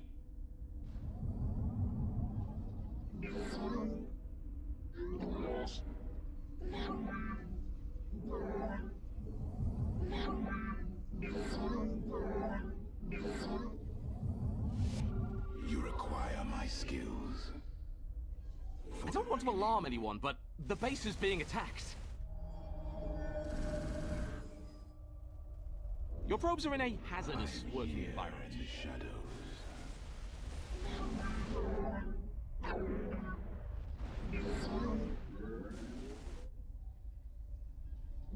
You can't build that just anywhere. Place it in a power field.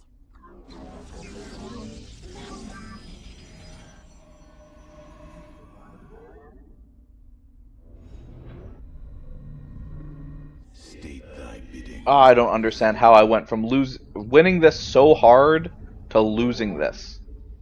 Base base I is under respect your life attack. choices, but you simply can't warp in there. Nope. That needs to go in a battlefield. I return to serve. It shall be as you say.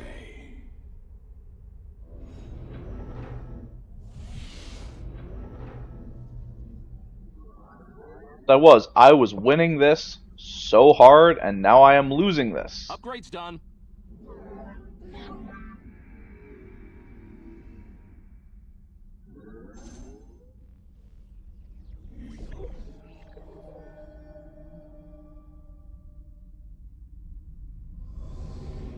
And it feels doomed, but that doesn't mean it is.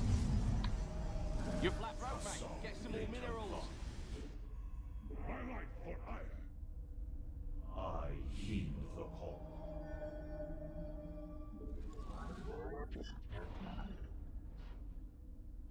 Of all the places you could have warped in, you had to choose that one.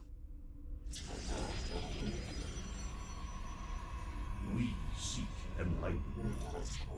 We shall stand against the darkness. Taro Tassadar. Thus I serve. I will Olak Natal. In unity there is strength.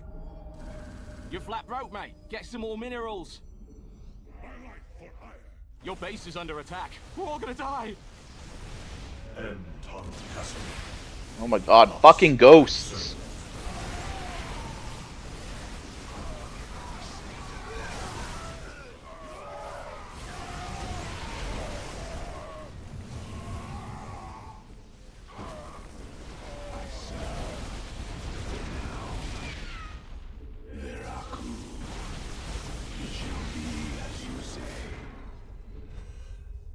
Very wise. We move unseen. For the reckoning. Very well.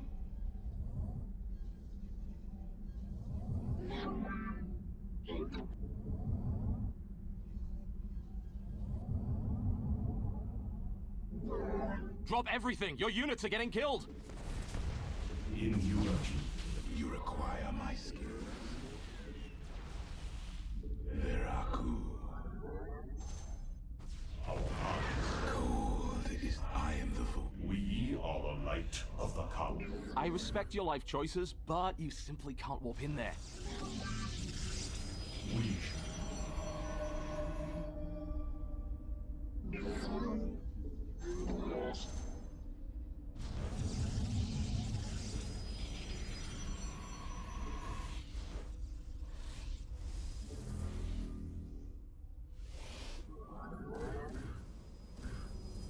Un Orcai Castor de Templari.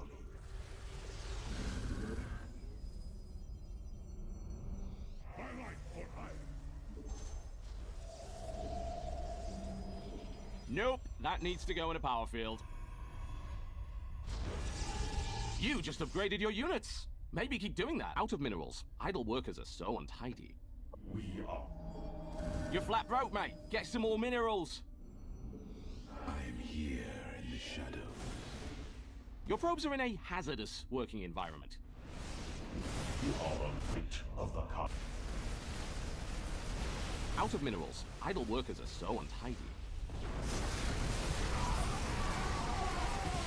Olak Natal. Thus I serve. Intriguing.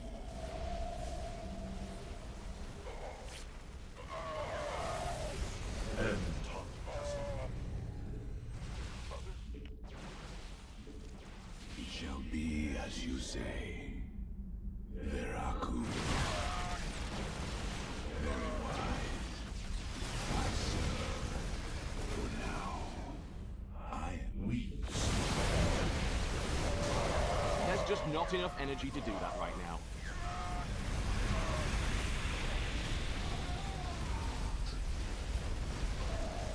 reckoning. You can't build that just anywhere. Place it in a power. Veraku. Their spin guys are exhausted. It needs a long nap. embrace the glory of battle. Wow, you mined all those minerals already. Look at you. One with the shadow. You're flat broke, mate. The enemy has taken Jesus, I've got nothing left. Not enough minerals. State thy bidding. Assault de Templar. Assault de Templar. The merging is complete. In unity, then strength. I will comply. Upgrade's done.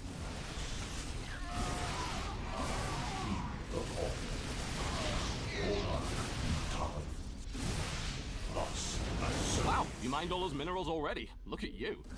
Not enough minerals. Here in the shadows.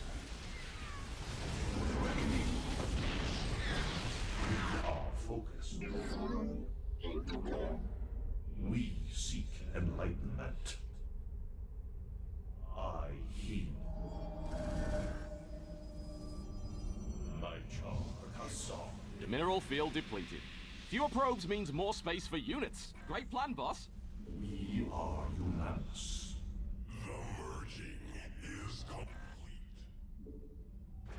We un Orkai.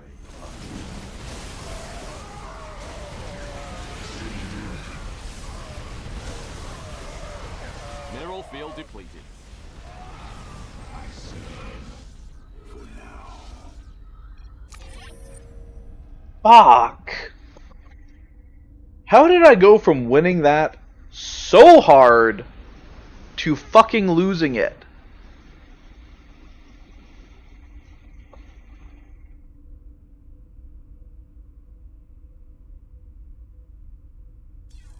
Oh, I'm so upset. Oh, but he was also 200 fucking MMR up on me. Like, that was a way close... He was Diamond 1? Well, Diamond 2 currently, but... Alright, I don't actually feel so bad now.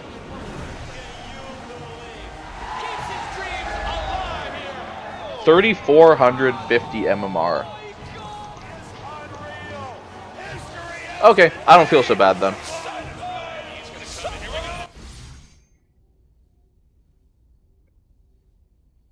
What time is it? It is 3:30.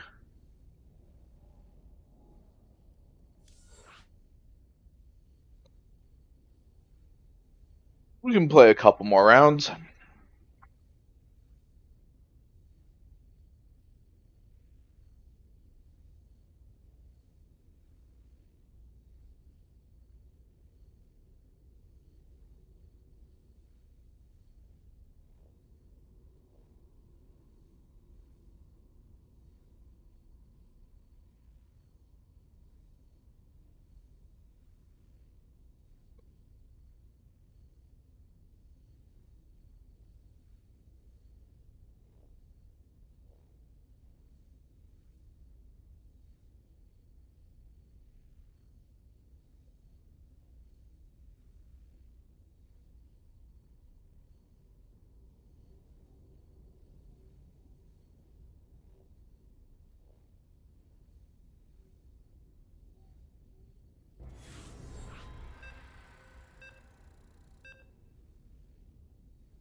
Ugh. PvP. Gross. Oh, I fucking hate this matchup.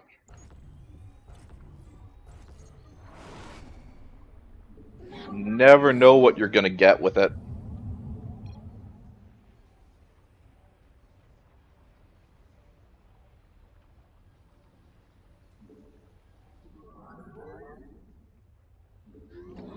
Where are the minerals? I was told there would be minerals.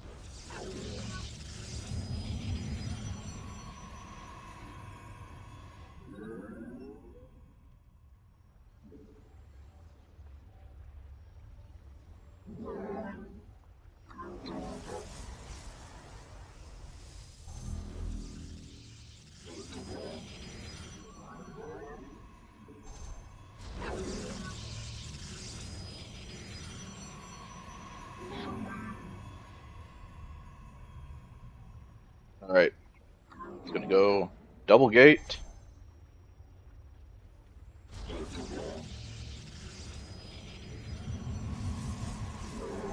Gas. Make sure that if he runs a probe in, he doesn't just go and steal.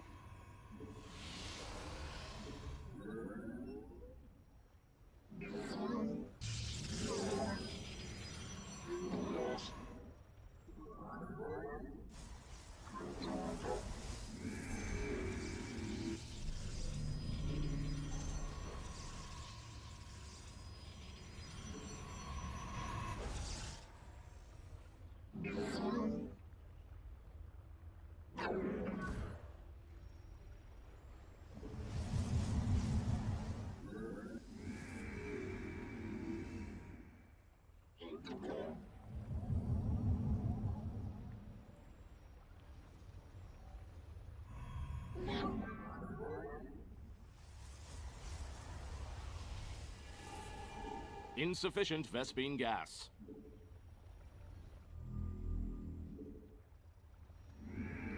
Gas is really useful, so why don't you have any? You don't have enough gas. Consider expanding. Insufficient Vespene gas. You're flat broke, mate. Get some more minerals. Where are the minerals? I was told there would be minerals. Not enough minerals. Where are the minerals? I was told there would be minerals. Mine more minerals, quickly now. Where are the minerals? I was told there would be minerals.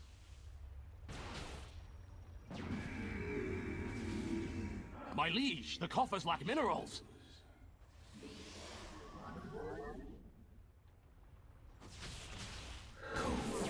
State thy bidding. I am here. Oh, you're fucking kidding me. Very well. I need that supply. I guess I could have recalled it out, but I didn't have the energy for it. Fuck! What you lack in minerals, you make up for in charm. I am the heart of dark. Pylons, pylons, pylons. Always the bloody pylons.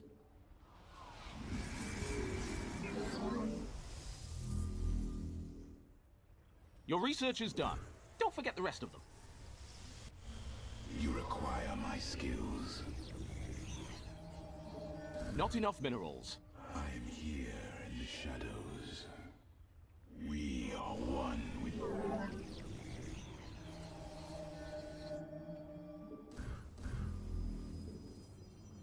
Cold. Glory to the Daylom. I am the voice of the eclipse. Very wise. I serve for now. Give us your blood.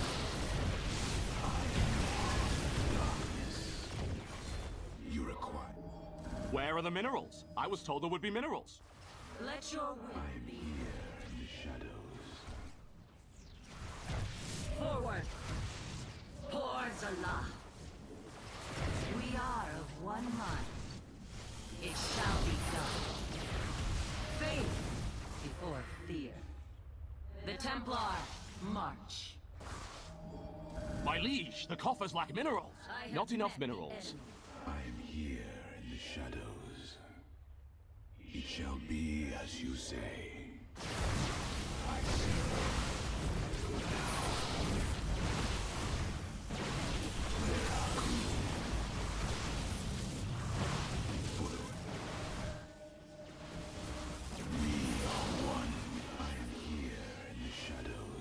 Not enough minerals. You require. I am here in the shadows. Very well. Cold is the void. It shall be as you say. Mine more minerals, quickly I now. am here in the shadows. State thy bidding. Give us I am the voice of the eclipse. glory to the Daylom. We move unseen. I serve. Now.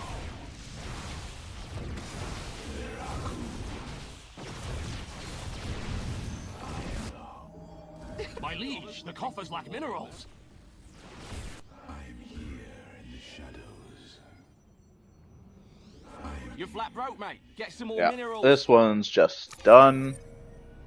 You know, I don't know how he outproduces me. Wait, how did he have so many fucking probes? Like, I can't see how many, but I killed like 10 probes in the back of his base. And yet he's outproducing me somehow on 2 gates. Okay. I fucking hate PvP so much. It's such a stupid fucking matchup.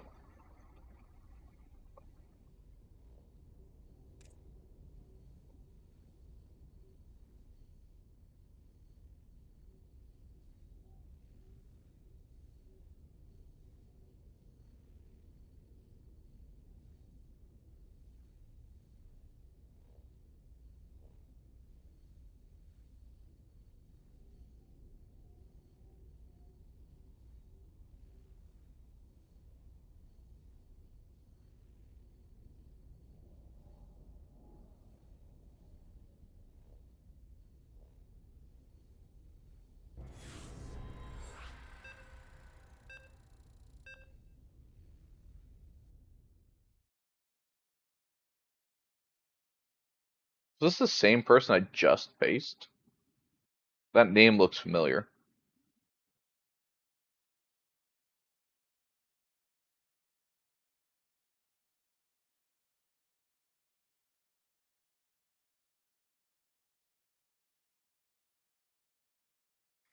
I just hate this matchup so much.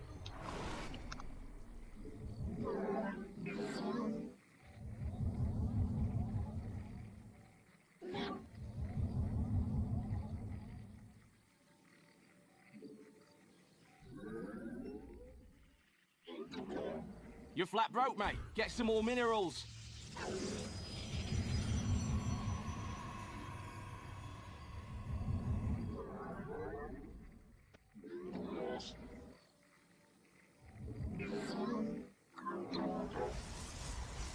Mine more minerals. You can't build that just anywhere. Place it in a power field.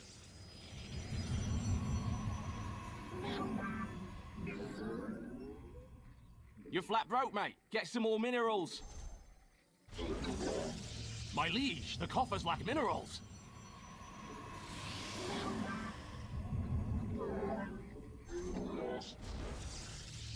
What do you lack in minerals, you make up for in charm.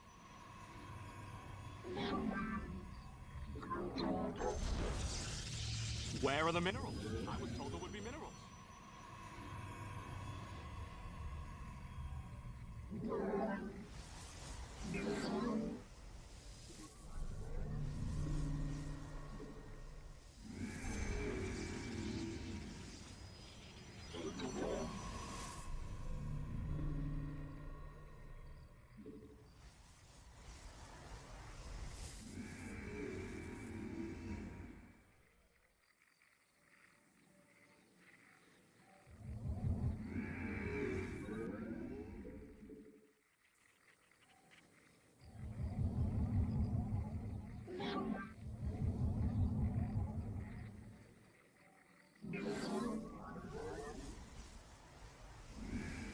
Warp in more pylons, you need more energy. Have you tried green tea?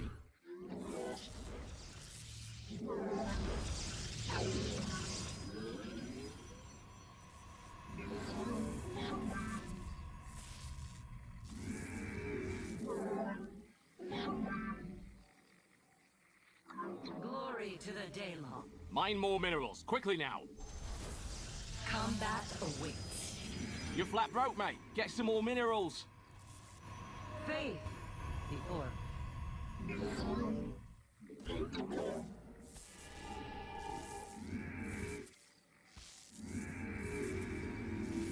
What do you lack in minerals, you make up for in charm.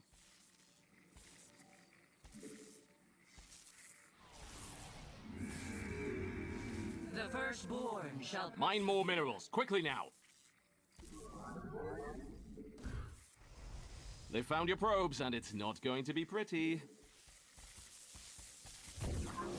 You're flat I broke, have mate. met Get some the more enemy. minerals. Combat awaits. We serve with pride. To glory.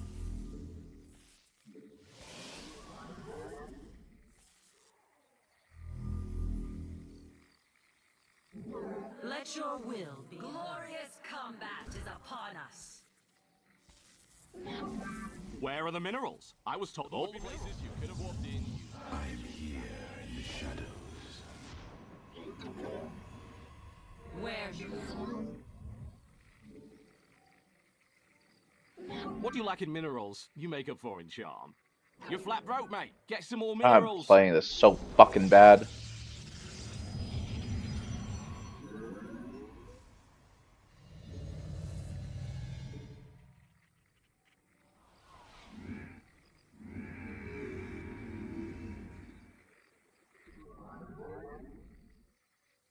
Babaloots, how's it going, bro?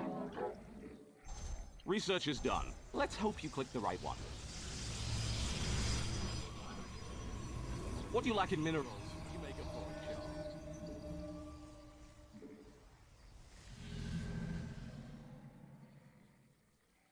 charm. Not enough minerals.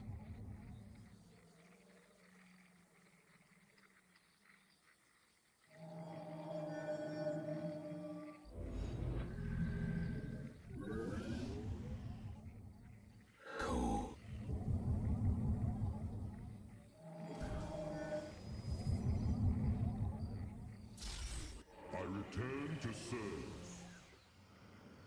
Understood.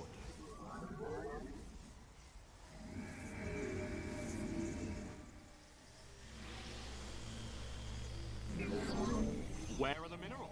I was told there would be minerals. Mine more minerals, quickly now.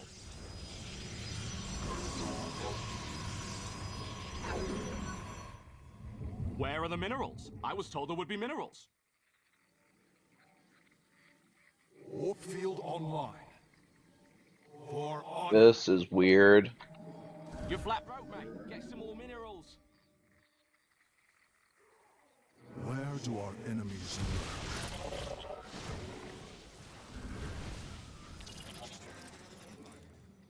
My life for ire.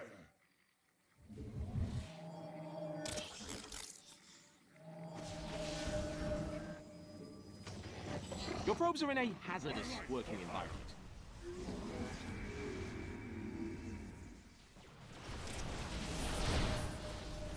Your research is done. Don't forget the rest of it. My life for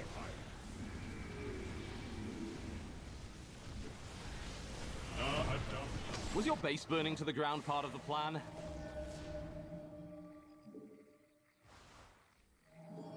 Not enough minerals. I am the heart of dark. I am here in the shadows.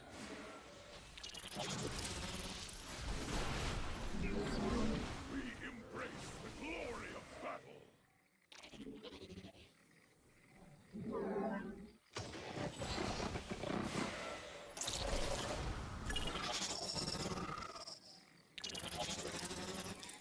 Base is under attack.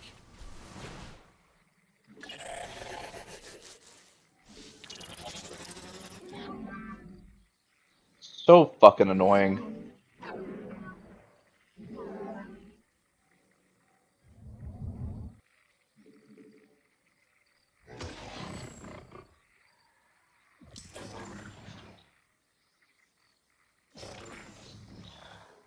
We embrace the glory of battle. You must construct additional pylons. My life for ire. Fuck. Pylons? Of course.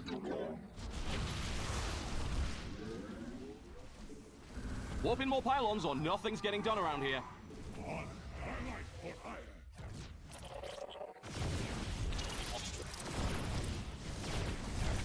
We stand as one. By your will.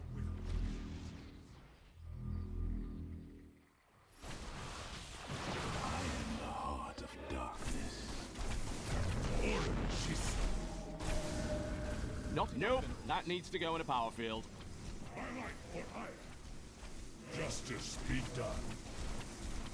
I'm ready. Did he have a secret base somewhere? Nope, that was it. He had a... Oh, there's a fucking pylon! He slow warped in on the pylon and I didn't see it.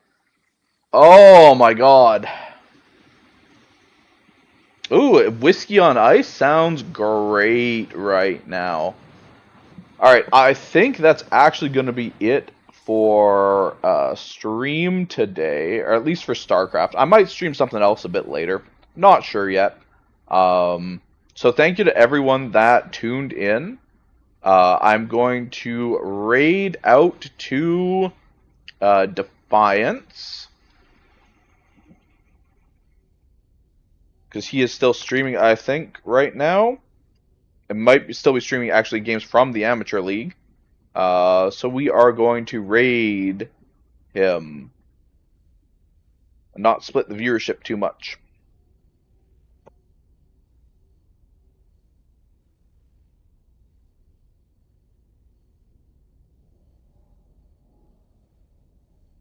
Ooh, that's a sick new emote, Babaloots.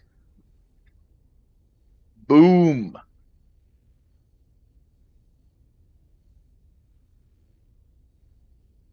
Alright, thank you to everyone that tuned into stream today. I appreciate all of you. I'm going to run and... Actually, I think an ad just ran, so I don't even need to run one. But yeah, thanks for tuning in. We are going to go raid Defiance. We hit some of our goals today. It's been a great day. Have a great rest of your Sunday, and I will see you next time.